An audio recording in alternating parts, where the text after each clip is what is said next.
نحمده تعالى ونستعينه ونستغفره ونعوذ بالله من شرور أنفسنا وسيئات أعمالنا.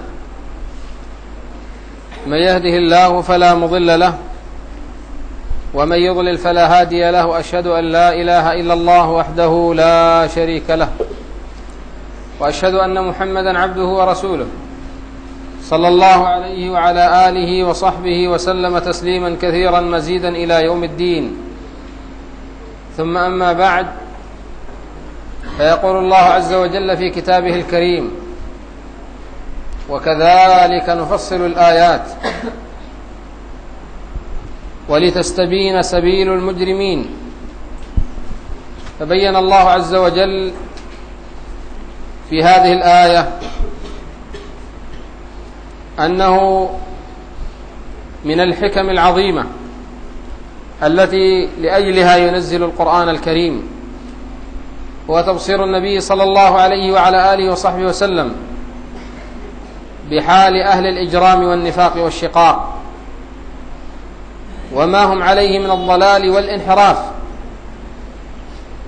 وهكذا شرع الله تبارك وتعالى جاء لإحقاق الحق وإبطال الباطل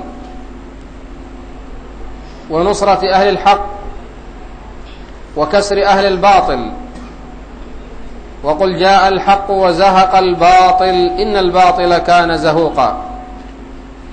ويقول سبحانه: بل نقذف بالحق على الباطل فيدمغه فإذا هو زاهق ولكم الويل مما تصفون. وما أكثر أهل الباطل لا كثرهم الله من يهود ونصارى ومجوس ومشركين ووثنيين ومنافقين واشتراكيين وعلمانيين الذين يناوئون الإسلام ويريدون إخماده في عقر داره، ولكن الله عز وجل يأبى إلا أن يتم نوره ولو كره المشركون. ثم إن هؤلاء الأقوام أمرهم مفروغ منه، فهو واضح جلي، ولكن هناك من ينتسب إلى الإسلام ويظهر الدعوة إلى الدين، وهو ينخر في سنة سيد المرسلين صلى الله عليه وعلى آله وصحبه وسلم من أهل الضلال والبدع الذين ضررهم على الأمة خطير، والذين يجب منهم التحذير والتنفير.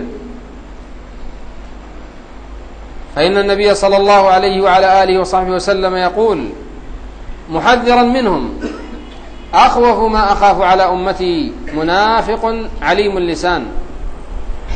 ويقول صلى الله عليه وسلم: أخوف ما أخاف على أمتي الأئمة المضلين، الأئمة المضلين.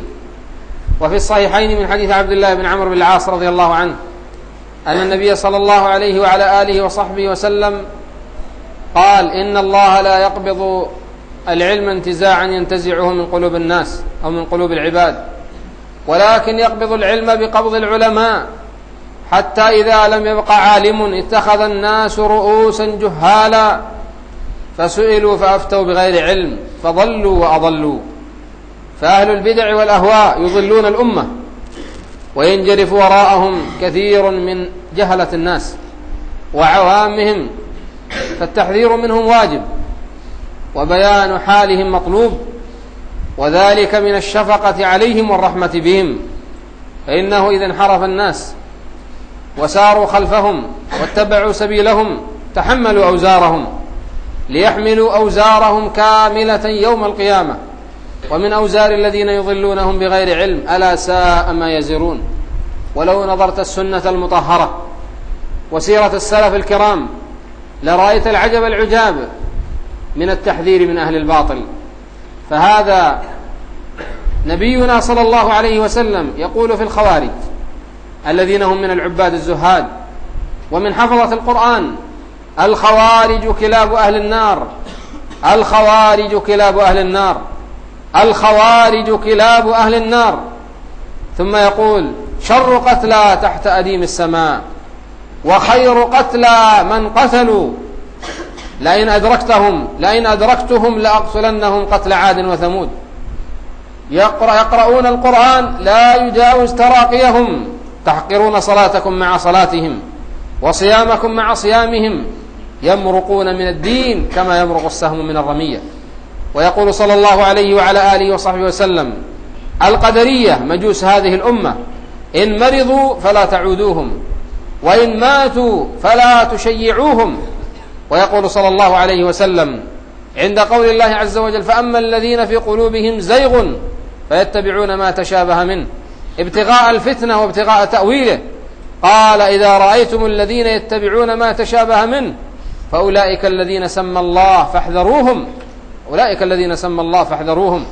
وهكذا كلام السلف كثير وعظيم في هذا الباب. يقول ابن عباس رضي الله عنه: لا تجالسوا أهل الأهواء فإن مجالستهم ممرضة. ويقول أبو قلابة رحمه الله: لا تجالسوا أهل الأهواء فإني أخشى عليكم أن يغمسوكم في بدعتهم أو أن يلبسوا عليكم دينكم، فهم أصحاب شر وأصحاب ضلالات وأصحاب أهواء. ولهذا كان التحذير من باطلهم محمود وأمر مطلوب حث عليه ربنا سبحانه وتعالى. وكذلك نفصل الآيات ولتستبين سبيل المجرمين.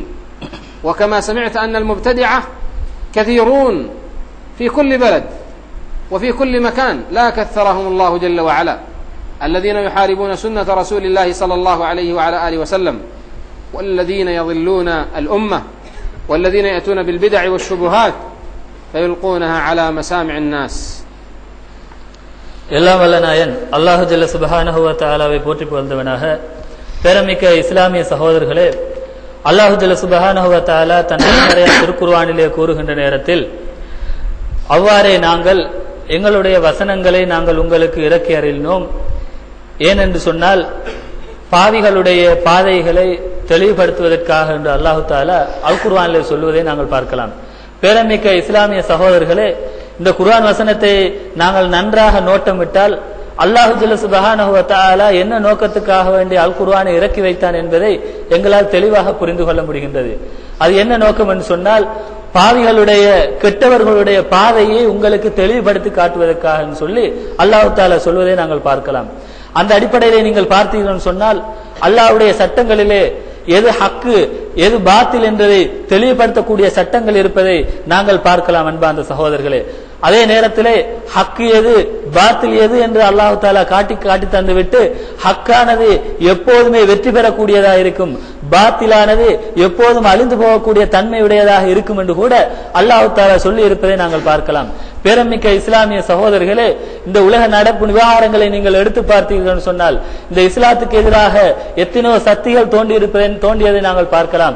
யூதர்கள் என்றும் கிறிஸ்தவர்கள் என்று சொல்லியும் மஜூசியல் என்று சொல்லியும் தத்துவவியலாளர்கள் சொல்லி இப்படி பல்வேறுபட்ட எதிரிகள் இஸ்லாத்துக்கு எதிராக தோன்றியதை நாங்கள் பார்க்கலாம். இவர்கள் இஸ்லாமிய மார்க்கத்தை முழுமையாக அழித்தொழிக்க வேண்டும் என்ற நோக்கத்திலே கங்கணம் கட்டி பல்வேறுபட்ட முயற்சிகளை மேற்கொண்டதை நாங்கள் வரலாறு நெடுகிலும் காண முடியக்கூடியதாக இருந்து கொண்டிருக்கின்றது.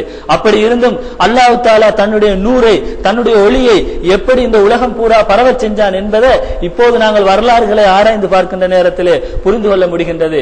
அப்படியான இஸ்லாத்தின் எதிரிகளிலே மிக முக்கியமான பிரதானமான எதிரிகள் யார் என்று சொன்னால், இஸ்லாம் என்ற பெயரை சூட்டிக் கொண்டு சுன்னாவை பின்பற்றுக் கொண்டோம் என்ற பெயரை சூட்டிக் கொண்டு இஸ்லாத்தின் பெயரால் இஸ்லாத்துக்குள்ளே இருந்து கொண்டு இஸ்லாத்துக்கு எதிராக செயற்படக்கூடிய வழிகட்ட அமைப்பினர்கள் மிக முக்கியமானவர்களாக இருந்து கொண்டிருக்கின்றார்கள். அப்படியானவர்களை விட்டும் எச்சரிப்பது எங்களுடைய கடமையாக இருந்து கொண்டிருக்கிறது. அவர்களை விட்டும் மக்களை பாதுகாப்பது எங்களுடைய மிகப்பெரிய ஒரு பொறுப்பாக இருந்து கொண்டிருக்கின்றது.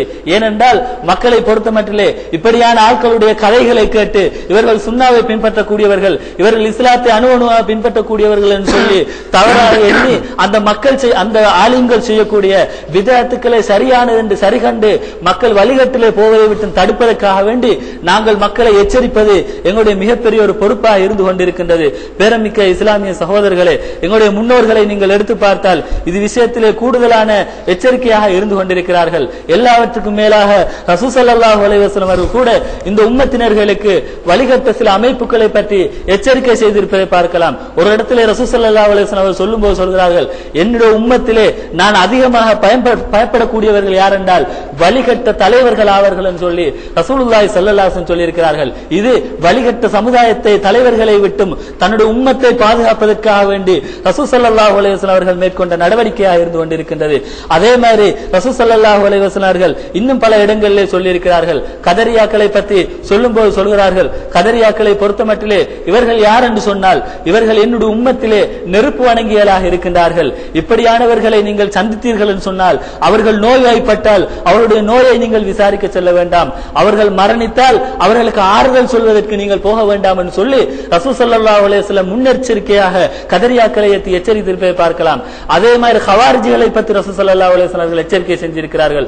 ஒருமுறை ரசூல் ஸல்லல்லாஹு அலைஹி வஸல்லம் சொல்கிறார்கள், இந்த ஹவாரிஜிகளை பொறுத்தமட்டிலே இவர்கள் என்னுடைய உம்மத்திலே இருக்கக்கூடிய நரகவாசிகளிலே உள்ள நாய்களாகும் என்று சொல்லி ரசூல் ஸல்லல்லாஹு அலைஹி வஸல்லம் கடுமையாக எச்சரித்திருக்கிறார்கள்.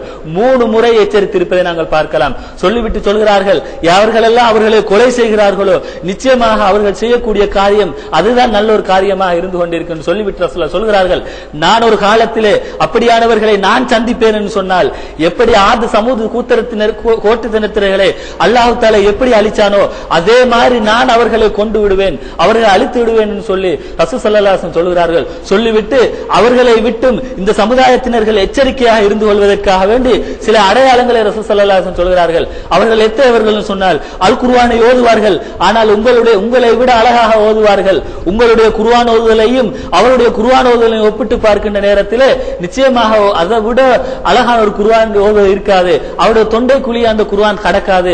உங்களுடைய தொழுகையை உங்களுடைய நோன்பை அவர்களுடைய தொழுகையோடு நோன்போடு ஒப்பிட்டு பார்க்கின்ற நேரத்திலே உங்களை விட அழகாக தொழக்கூடியவர்களாக இருப்பார்கள், உங்களை விட நல்ல விதத்திலே நோன்பு நோக்கக்கூடியவர்களாக இருப்பார்கள் என்று சொல்லி ரசூல் ஸல்லல்லாஹு அலைஹி வஸல்லம் அந்த ஹவாரிஜிகளுடைய அடையாளங்களை சொல்லி இருக்கிறார்கள். ஏன் ரசூலுல்லாஹ் இப்படி ஹவாரிஜிகளை பற்றியும் கதரியாக்களை பற்றியும் முன்கூட்டியே எச்சரித்திருக்க காரணம் என்னன்னு சொன்னால் இப்படியான மக்களை பார்த்து இப்படியான வழிகட்ட பிரிவினர்களை பார்த்து மக்கள் தவறாக எண்ணி இவர்கள் நல்லவர்கள் என்று எண்ணி வழிகட்டிலே போகாமல் இருப்பதற்காக வேண்டித்தான் முன்கூட்டியே எச்சரிக்கை செய்திருக்கிறார்கள். இதனை அடிப்படையாக கொண்டு நாங்களும் எங்களுடைய சமுதாயத்திலே எங்களுக்கு முன்னிலையிலே இப்படி இஸ்லாத்தின் பெயரால் சுன்னாவின் பெயரால் யாரெல்லாம் வழிகட்ட பிரிவினர்கள் வருகிறார்களோ தலைவர்கள் வருகிறார்களோ அவர்களை எச்சரிப்பது எங்களுடைய கடமையாக இருந்து கொண்டிருக்கின்றது. அதே மாதிரி ரசூல் ஸல்லல்லாஹு அலைஹி வஸல்லம் சொல்கிறார்கள், அல்லாஹ் தஆலா இந்த உம்மத்திலே இருந்து இந்த இல்மை இந்த அறிவை ஒரே அடியாக பிடுங்கி எடுக்க மாட்டான், மாற்றமாக இந்த உம்மத்திலே இருக்கக்கூடிய உலமாக்களை மரணிக்க செய்வதன் மூலம் தான் அல்லாஹ் தஆலா இந்த உம்மத்திலிருந்து இல்மை எடுப்பான் என்று ரசூல் ஸல்லல்லாஹு அலைஹி வஸல்லம் சொல்கிறார்கள். சொல்லிவிட்டு சொல்கிறார்கள், எப்படி சொல்கிறார்கள் சொன்னால் ஒரு காலம் வரும், அந்த காலத்திலே உலமாக்கள் இருக்க மாட்டார்கள், முழுமையாக அல்லாஹ் தஆலா இல்மை அந்த உம்மத்திலே இருந்து எடுத்திருப்பான். மக்கள் எல்லாம் மடையர்களை தங்களுடைய தலைவர்களாக எடுப்பார்கள். ஏதாவது பிரச்சனை வருகின்ற நேரத்திலே அவர்கள்ட்ட போய் ஃபத்வா கேட்பார்கள். அந்த நேரத்திலே அவர்கள் ஃபத்வா கொடுப்பார்கள், மார்க்கத்தை பற்றி எந்த அறிவும் இல்லாமல் ஃபத்வா கொடுப்பார்கள். தாங்களும் வழிகட்டிலே போவார்கள், தங்களிடத்திலே ஃபத்வா கேட்டவர்களை வழிகட்டின் பால் அவர்கள் விட்டு செல்வார்கள் என்று ரசூல் ஸல்லல்லாஹு அலைஹி வஸல்லம் எச்சரித்தார்கள். இது சாதாரண எச்சரிக்கை கிடையாது. இப்படியான எச்சரிக்கைகளை ரசூல் ஸல்லல்லாஹு அலைஹி வஸல்லம் அவர்கள் மேற்கொண்டிருக்கிறார்கள். எங்கள் மீது அப்படியான எச்சரிக்கை செய்வது கடமையாக இருந்து கொண்டிருக்கின்றது.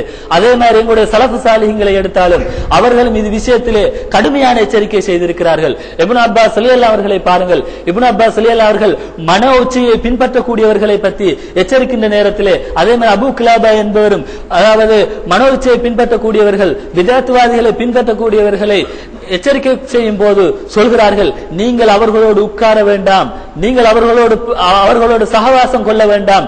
ஏனென்று சொன்னால் நீங்கள் அவர்களோடு உட்காருவதன் மூலமாக அவரோடு சகவாசம் கொள்வதன் மூலமாக அவர்கள் செய்யக்கூடிய பிதஅத்தை நீங்கள் சரி காணுவீர்கள். காலப்போக்கிலே அவர்களுடைய தொடர்புகளை நீங்கள் அதிகரிக்கின்ற நேரத்திலே காலப்போக்கிலே அவர்களுடைய பிதஅத்தை நீங்கள் செய்யக்கூடிய நிலைமைக்கு தள்ளப்படுவீர்கள். அதனால இப்படியானவர்களோடு சகவாசம் கொள்ள வேண்டாம் என்று எங்களுடைய சலஃபு சாலிஹீன்கள் எச்சரித்திருப்பதை பார்க்கலாம். எனவே அன்பார்ந்த சகோதரர்களே, இதை அடிப்படையாக வைத்து எங்கள் மீதும் ஒரு கடமை இருக்கிறது. நம்முடைய சமுதாயத்திலே முஸ்லிம் தலைவர் என்று சொல்லி வந்து பிதஅத்வாதிகள் சமுதாயத்தை வழிகெடுக்கின்ற நாடுகின்ற நேரத்திலே அவர்களை எச்சரிப்பது எங்களுடைய கடமை என்பதை நாங்கள் புரிந்து கொள்ள வேண்டும். அதன் ஒரு நடவடிக்கையாக அதன் ஒரு கட்டமாகத்தான் நாங்கள் இந்த உரையை ஆரம்பித்திருக்கின்றோம். وكما سمعت أن هؤلاء المبتدعة كثيرون في كل بلاد وفي كل زمان، فيجب التحذير منهم، وبلادكم هذه فيها ما يكفيها، فيها من الوثنيين وفيها من المشركين، ولم يكفي هذا، بل وجد ممن ينتسب إلى الإسلام من يدعو إلى الباطل وينشر البدع ويقول الزور. وقد عرض علي بعض الإخوة بعض الأمور المخالفة عن شخصين مشهورين في هذه البلد، أما أولهما فهو بيجي زين العابدين، وأما الثاني فهو يحيى سلمي. وذكر الإخوان بعض ما عندهما من الباطل، والذين جاءوا بهذه الأخطاء وهذه الضلالات إخوة أفاضل سلفيون نحسبهم كذلك والله حسيبهم،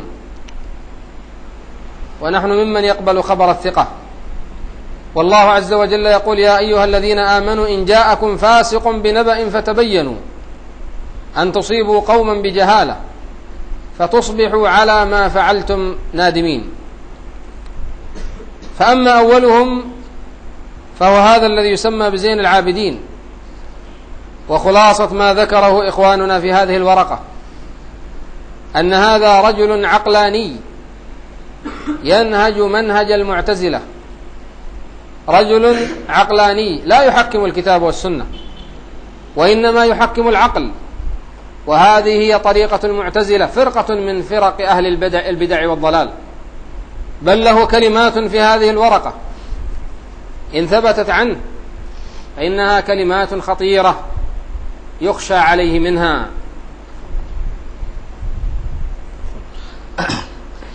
நாங்கள் முன்பு குறிப்பிட்ட பிரகாரம் இந்த பிதஅத்வாதிகளை பொறுத்தமட்டிலே இன்றைக்கு உலகின் நாலா பகுதிகளிலும் அவர்கள் பரவலாக இருப்பதை நாங்கள் பார்க்கலாம். அந்த அடிப்படையிலே உங்களுடைய இந்த நாட்டை பொறுத்தமட்டிலும் இந்த நாட்டிலும் பல்வேறுபட்ட பிதஅத்வாதிகள் வழிகட்டை சார்ந்தவர்கள் இருப்பதை நாங்கள் கேள்விப்பட்டோம். அந்த அடிப்படையிலே சிலை வணக்கம் செய்யக்கூடியவர்கள் என்றும், அதே மாதிரி சிறுக்கிலே ஈடுபடக்கூடியவர்கள் என்றும், அதே மாதிரி முஸ்லீம் என்ற பெயரில் இருந்து கொண்டு பிதஅத்தின்பாலும் வழிகட்டின்பாலும் அழைக்கக்கூடிய சில நபர்களும் இருப்பதாகவும் நாங்கள் கேள்விப்பட்டோம். அந்த அடிப்படையிலே என்னிடத்திலே சில சகோதரர்கள் வந்து இந்த நாட்டிலே இருக்கக்கூடிய மக்களை வழிகட்டின்பால் அழைக்கக்கூடிய 2 நபர்களை பற்றி எச்சரிக்கை செய்திருந்தார்கள். அந்த 2 நபர்களும் யாருன்னு சொன்னால், முதலாவது பி ஜெயினுல் ஆபிதீன், இரண்டாவது யஹ்யா சில்மி. இந்த 2 நபர்களை பற்றியும் அந்த 2 நபர்களும் மேற்கொள்ளக்கூடிய சில தவறான நடவடிக்கைகள் பற்றி எங்களிடத்திலே வர்ணித்து சொன்னார்கள்.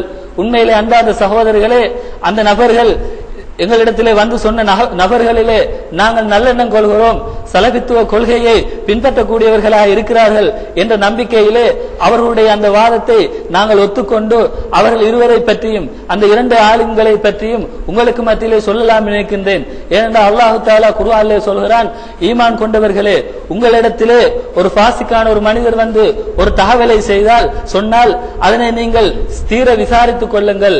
ஏனென்றால் அப்படி விசாரிக்கலன்னு சொன்னால் அதன் காரணமாக நீங்கள் அவசரப்பட்டு ஏதாவது ஒரு முடிவை எடுத்தீர்கள் சொன்னால் சில நேரங்களிலே நிலப்பராதிகள் கூட பாதிக்கப்படுவார்கள் என்று சொல்லி அல்லாஹ் தஆலா சொல்கிறான்.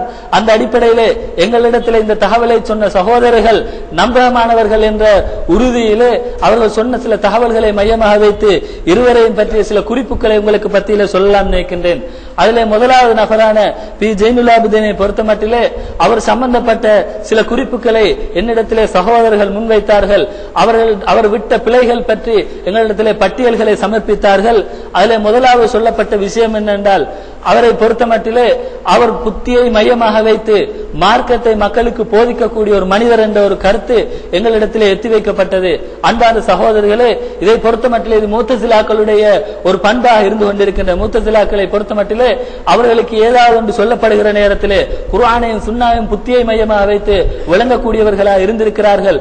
அதே பணியை இவர் செய்யக்கூடியவராக இருக்கிறார் என்பதை இவருடைய கருத்தில் இருந்து எங்களால் புரிந்து கொள்ள முடிகிறது. وهذه الأمور التي جمعت في هذه الورقة سنجيب عنها باختصار، وإلا فعنده من الباطل الشيء الكثير، فهو كما سمعت رجل عقلاني لا يحكم الكتاب والسنة. فمن المسائل التي يذكرونها عنه أنه ينكر حديث النزول، حديث أبي هريرة في البخاري ومسلم أن النبي صلى الله عليه وسلم يقول: ينزل ربنا حين يبقى ثلث الليل الآخر إلى سماء الدنيا فيقول: هل من داع فأستجيب له، هل من مستغفر فأغفر له، هل من تائب فأتوب عليه. وحجة هذا المخذول أنه يقول لأن الليل والثلث الأخير من الليل يتكرر من بلد إلى بلد، فمعنى هذا أن الله عز وجل دائما في نزول. ينبغي أن نعلم معاشر المسلمين أن الذي أجمع عليه أهل العلم أن هذه صفة ثابتة لله عز وجل، صفة فعلية، أنه ينزل إلى سماء الدنيا حين يبقى ثلث الليل الآخر فيقول: هل من داع فأستجيب له، هل من مستغفر فأغفر له، هل من تائب فأتوب عليه. فنؤمن بهذه الصفة كما يليق بجلاله وكماله سبحانه وتعالى، من غير تعطيل ولا تكييف ولا تمثيل ولا تحريف. ولم يخالف في هذه المسألة ولم ينكر صفة النزول إلا المعتزلة والخوارج والأشاعرة، وهؤلاء كلهم من أهل البدع وأربابها. فهذا الرجل قد ضم قوله وصوته إلى صوت أهل البدع، وخالف عامة المسلمين علمائهم وفقهائهم الذين آمنوا بهذا الحديث عن النبي صلى الله عليه وسلم، وقد جاء عن جماعة من الصحابة حتى قال بعض أهل العلم هو حديث متواتر. شرحه شيخ الإسلام ابن تيمية رحمه الله في كتاب مستقل، وسمى هذا الكتاب شرح حديث النزول. وقد ذكر العلامة العثيمين رحمه الله في شرحه لكتاب التوحيد وفي شرحه للعقيدة الواسطية قال: وقد يشكل على بعض الناس أن الثلث الأخير من الليل يكون في هذه البلد، ثم بعد قليل يكون في البلد التي بعدها، وهكذا في البلد التي بعدها، فهل معناها أن الله عز وجل دائما يكون نازل؟ قال الشيخ العثيمين رحمه الله: جوابا على هذه الشبهة نقول لهذا القائل: أولا يجب عليك أن تؤمن أنه متى ما وجد الثلث الأخير من الليل فإن الله عز وجل ينزل إلى سماء الدنيا، سواء كان في هذه البلد أو في البلد التي بعدها أو في التي بعدها. فإذا آمنت بالدليل عن النبي عليه الصلاة والسلام لا يضرك ما وراء ذلك، فإن الله عز وجل على كل شيء قدير، وهو الذي يقول للشيء كن فيكون سبحانه وتعالى. والسماوات كما أخبر الله عز وجل: والسماوات مطويات بيمينه سبحانه وتعالى عما يشركون. فهو الذي يملك الكون كله، وهو الذي يقلب الأمور، يقلب الليل والنهار، وهو الذي بيده نواصي العباد. فما على المؤمن إلا أن يؤمن وأن يجعل عقله جانبا ويسلم لأدلة الكتاب والسنة. ولكن هذا الرجل كما سمعت رجل عقلاني لا يؤمن بأدلة الكتاب والسنة إلا إذا وافقت عقله، وهذا العقل فاسد لأنه يخالف كتاب الله وسنة رسوله صلى الله عليه وعلى آله وصحبه وسلم. وإلا فإن العقل السليم هو الذي يوافق النقل الصحيح الثابت إما من القرآن أو من سنة النبي عليه الصلاة والسلام. நாங்கள் மேலே குறிப்பிட்ட பிரகாரம் பி ஜெயினுல் ஆபிதீன் அவர்கள் விட்ட தவறுகள், அவர் சொல்லக்கூடிய சில கருத்துக்களை எங்களுடைய சகோதரர்கள் எங்களுக்கு ஒப்புவித்தார்கள். அந்த கருத்துக்கள் சிலவற்றை நாங்கள் தெரிவு செய்து சுருக்கமாக உங்களுக்கு மத்தியிலே தெளிவுபடுத்தலாம் நினைக்கின்றேன். அந்த அடிப்படையிலே முதலாவது மசலா என்னன்னு சொன்னால், அவரை பொறுத்த மட்டிலே புத்தியை மையமாக வைத்து சில ஹதீஸ்களை அவர் நிராகரிக்கக்கூடியவராக இருக்கிறார் என்ற ஒரு தகவல் எங்களுக்கு கிடைத்திருக்கின்றது. அந்த ஹதீஸ்களின் பட்டியலிலே முதலாவதாக அல்லாஹு தஆலா இரவின் 1/3 பகுதி எஞ்சி இருக்கக்கூடிய நிலைமையில் முதல் வானத்துக்கு இறங்குகிறான் என்ற அந்த ஹதீஸை, புகாரில் இடம்பெறக்கூடிய அந்த ஹதீஸை அவர் மறுக்கக்கூடிய ஒரு செய்தி எங்களுக்கு கிடைத்தது. அவர் அந்த ஹதீஸை பற்றி கூறும்போது உலகத்தினுடைய நேர கால அமைப்பை பொறுத்த மட்டிலே அந்த இரவின் 1/3 பகுதி ஒவ்வொரு நாடாக கடந்து கொண்டு போவதை நாங்கள் பார்க்கலாம். இப்போது ஒரு நாட்டுக்கு வந்தால் அடுத்த நிமிஷம் அடுத்த நாட்டுக்கு, அடுத்த நிமிஷம் வேறொரு நாட்டுக்கு, இப்படி ஒவ்வொரு நாட்டுக்கு 1/3 பகுதி தொடர்ந்தேர்ச்சியாக வந்து கொண்டே இருக்கின்றது. இதனை நாங்கள் இந்த சர்வசாதாரணமா உலக நியதியிலே நாங்கள் பார்த்து கொண்டிருக்கிறோம். அல்லாஹ் தாலா அரிசில் இருக்கிறதாக குர்ஆன்ல சொல்லப்பட்டிருக்கிறது. அல்லாஹ் தாலா முதல் வானத்துக்கு இறங்குவதாக 1/3 பகுதியிலே இறங்குவதாக புகாரியிலே சொல்லப்பட்டிருக்கிறது. இந்த ரெண்டையும் நாங்கள் ஒன்று சேர்த்து பார்த்தால் நிச்சயமாக அங்கு முரண்பாடு தென்பட்டுகிறது. ஏனென்றால் அல்லாஹ் தஆலா ஒரு நாட்டுக்கு 1/3 பகுதி எஞ்சி இருக்கக்கூடிய இறங்குகிற நேரத்தில் வேறொரு நாடு அதே அடுத்த கணம் அந்த நேரத்தை அடைகிற நேரத்தில் அந்த நாட்டில் இறங்க வேண்டும். அடுத்த கணம் இன்னொரு நாடு அடைகிற நேரத்தில் அந்த நாட்டுக்கு இறங்க வேண்டும். இப்படி உலகத்தில் ஒவ்வொரு நாடும் ஒவ்வொரு செகண்டுக்கு செகண்ட், நேரத்துக்கு நேரம் அந்த 1/3 பகுதி கடைசி பகுதி அடைகிற நேரத்தில் அல்லாஹ் இறங்கிக் கொண்டே இருக்க வேண்டும். இப்படி அல்லாஹ் தஆலா ஒவ்வொரு நாட்டுக்கும் 1/3 பகுதி எஞ்சி இருக்கின்ற நேரத்தில் இறங்கிக் கொண்டிருந்தால் அரிசி காலியாகிறது. அரிசி அல்லாஹ் தஆலா இல்லை என்ற ஒரு சொல்ல வேண்டிய ஒரு நிலைமைக்கு தள்ளப்படுகிறது. அதனால இந்த ஹதீஸை எங்களால் ஒத்துக்கொள்ள முடியாது என்று அவர் சொன்னதாக எங்களுக்கு எங்களுடைய சகோதரர்கள் குறிப்பிட்டிருக்கிறார்கள். அன்பார்ந்த சகோதரர்களே, இந்த விஷயத்தை பொறுத்த மட்டிலே அல்லாஹ் தஆலா முதல் வானத்துக்கு இறங்குகின்ற இந்த விஷயத்தை பொறுத்த மட்டிலே இது அல்லாஹ்வுடைய செயல் சார்ந்த பண்புகளிலே உள்ளதாக இருந்து கொண்டிருக்கின்றது. இந்த ஹதீஸ் குறித்து உலமாக்களுடைய ஏகோபித்த கருத்து என்னன்னு சொன்னால் அல்லாஹ்வுடைய செயல் சார்ந்த பண்புகளிலே உள்ளதான் அல்லாஹ் தஆலா முதல் வானத்துக்கு இறங்குவதும், அங்கு இறங்கி மக்களை பார்த்து தௌபா செய்யக்கூடியவர்கள் இல்லையா, பாவமன்னிப்பு கேட்கக்கூடியவர்கள் இல்லையா, அவர்களை நாம் மன்னிக்க தயாராக இருக்கிறேன் என்று அல்லாஹ் சொல்லக்கூடிய இந்த செயற்பாடுகள் எல்லாம் அல்லாஹ்வுடைய செயல் சார்ந்த பண்பாகும் என்று ஏகோபித்த கருத்தாக உலமாக்கள் சொல்லி இருக்கின்ற நேரத்திலே இவர்கள் இந்த கருத்தை சொல்லக்கூடியவராக இருக்கிறார். அந்த சகோதரர்களே, அல்லாஹ் தஆலா முதல் வானத்துக்கு இறங்குகிறார் என்ற கருத்தை மறுக்கக்கூடியவர்கள் யாருன்னு சொன்னால் முத்தசிலாக்களும் ஹவார்ஜிகளும் அஷரியாக்களுமாக இருந்து கொண்டிருக்கிறார்கள். இந்த முத்தசிலாக்கள் அஷரியாக்கள் ஹவார்ஜிகளை பொறுத்த மட்டிலே இவர்கள் அஹ்லுல் பித்அகளிலே வலிகட்ட அமைப்புகளிலே உள்ளவர்களாக இருக்கின்ற காரணத்தினால் அவர்களுடைய கருத்தை தான் இவரும் இந்த இடத்திலே சரிகண்டு சொல்கிறார் என்று சொன்னால் நிச்சயமாக இது அவருடைய அபாயகரமான ஒரு நிலையை சுட்டிக்காட்டக்கூடியதாக இருந்து கொண்டிருக்கிறது. எந்த அளவுக்கு இந்த ஹதீஸை எங்களுடைய முன்னோர்கள் உறுதிப்படுத்தியிருக்கிறார் சொன்னால் இந்த ஹதீஸை முத்தவாத்திரான ஹதீஸ், பொய்ப்பிக்கவே முடியாத அளவுக்கு உறுதியான ஹதீஸ் என்று எங்களுடைய சலஃபு சாலிஹீன்கள் சொல்லி இருக்கின்ற நேரத்தில் இவரை போன்றவர்கள் என்ன சொல்கிறார்கள், இந்த ஹதீஸை ஒத்துக்கொள்ள முடியாது, எங்களால் ஏற்றுக்கொள்ள முடியாது என்று சொல்கிறார்கள் சொன்னால் எவ்வளவு அபாயகரமான ஒரு கருத்து என்று பாருங்கள். ஷேகுல் இஸ்லாம் இப்னு தைமியா ரஹ்மத்துல்லாஹி அவர்கள் இந்த ஹதீஸை தெளிவுபடுத்தும் முகமாக அவர்கள் அதுக்கென்று இந்த ஹதீஸுக்கென்றே தனிப்பட்ட ஒரு நூலை எழுதியிருக்கிறார். அதுதான் ஷரஹு ஹதீஸ் நுசூல் எனக்கூடிய நூலாக இருந்து கொண்டிருக்கிறது. அந்த நூலிலே அல்லாஹ் தஆலா முதல் வானத்துக்கு இறங்குகிறார் என்பதை அழகாக தெளிவுபடுத்தி பார்க்கலாம். இப்படி எங்களுடைய முன்னோர்களுடைய நிலைப்பாடு இப்படி இருக்கின்ற நேரத்தில் இது போன்றவர்கள் பழைய முத்தசிலாக்களுடைய அஷரியாக்களுடைய ஹவார்ஜியுடைய கருத்தை உயிர்ப்பிக்க கூடியவர்களாக இருக்கிறார்கள் என்று சொன்னால் நிச்சயமாக அப்படியான மனிதர்களை விட்டு எச்சரிக்கையாக இருப்பது எங்களுடைய கடமையாக இருந்து கொண்டிருக்கின்றது. ஷேக் உசைமின் ரஹிமத்துல்லாஹி அவர்கள் கிதாப் தௌஹீத் எனக்கூடிய நூலுக்கு விளக்கம் சொல்கிற நேரத்திலேயும் வாஸ்தியான கூடிய நூலுக்கு விளக்கம் சொல்கின்ற நேரத்திலேயும் இது சம்பந்தமாக தெளிவாக பேசுகிறார்கள். நவீன காலத்திலே சில மக்கள் அல்லாஹ் தஆலா முதலாவது வானத்துக்கு இறங்குகிறான் என்ற விஷயம் சாத்தியப்படாது என்று சிலர்கள் பேசுகிறார்கள். உண்மையிலேயே இப்படிப்பட்டவர்களுடைய கடமை என்னன்னு சொன்னால் அதை ஈமான் கொள்வது கடமையாக இருந்து கொண்டிருக்கிறது என்று சொல்லி ஷேக் உசைமின் ரஹிமத்துல்லாஹி அவர்கள் சொல்கிறார்கள். சொல்லிவிட்டு சில வசனங்களை சுட்டி காட்டுகிறார்கள். அல்லாஹ் தஆலா அல் குர்ஆனிலே அல்லாஹ் தஆலா எல்லாவற்றுக்கும் ஆற்றல் படைத்தவன் என்று அல்லாஹ் சொல்லி இருக்கிறான்.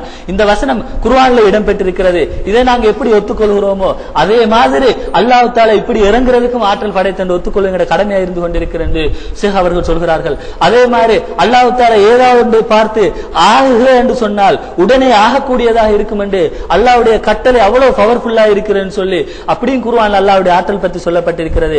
அதே மாதிரி அல்லாஹ்வுடைய ஆற்றலை பற்றி இன்னொரு இடத்துல சொல்லும் போது எல்லா வானங்களும் அல்லாஹ்வுடைய கையிலே அப்படியே ஒரு பிடிக்குள்ளே அல்லாஹ்வுடைய கைப்பிடிக்குள்ளே இருக்கிறது கூட அல் குர்ஆன்ல அல்லாஹ்வுடைய ஆற்றல் பற்றி சொல்லப்பட்டிருக்கிறது. அதே மாதிரி இரவு பகல்கள் மாறி மாறி வருவதெல்லாம் அல்லாஹ்வுடைய கையிலே தான் இருக்கிறது, அல்லாஹ் தான் அதை மாற்றி அமைக்கிறான் எல்லாம் அல் குர்ஆன்ல இடம்பெற்றிருக்கிறது. இதெல்லாத்தையும் நாங்கள் ஒத்துக்கொள்கிறோம் என்று சொன்னால் இதுக்கெல்லாம் அல்லாஹ் ஆற்றல் படைத்தவன் என்று ஒத்துக்கொள்கிறோம் என்று சொன்னால் நிச்சயமா அல்லாஹ் தஆலா முதல் வானத்துக்கு இறங்குறதுக்கும் ஆற்றல் படைத்தவன் ஒத்துக்கொள்வது எங்கட கடமையாகும் என்று சொல்லி ஷேக் உசைமின் ரஹிமத்துல்லாஹி அவர்கள் அழகாக விளங்கப்படுத்தி இருக்கின்றார்.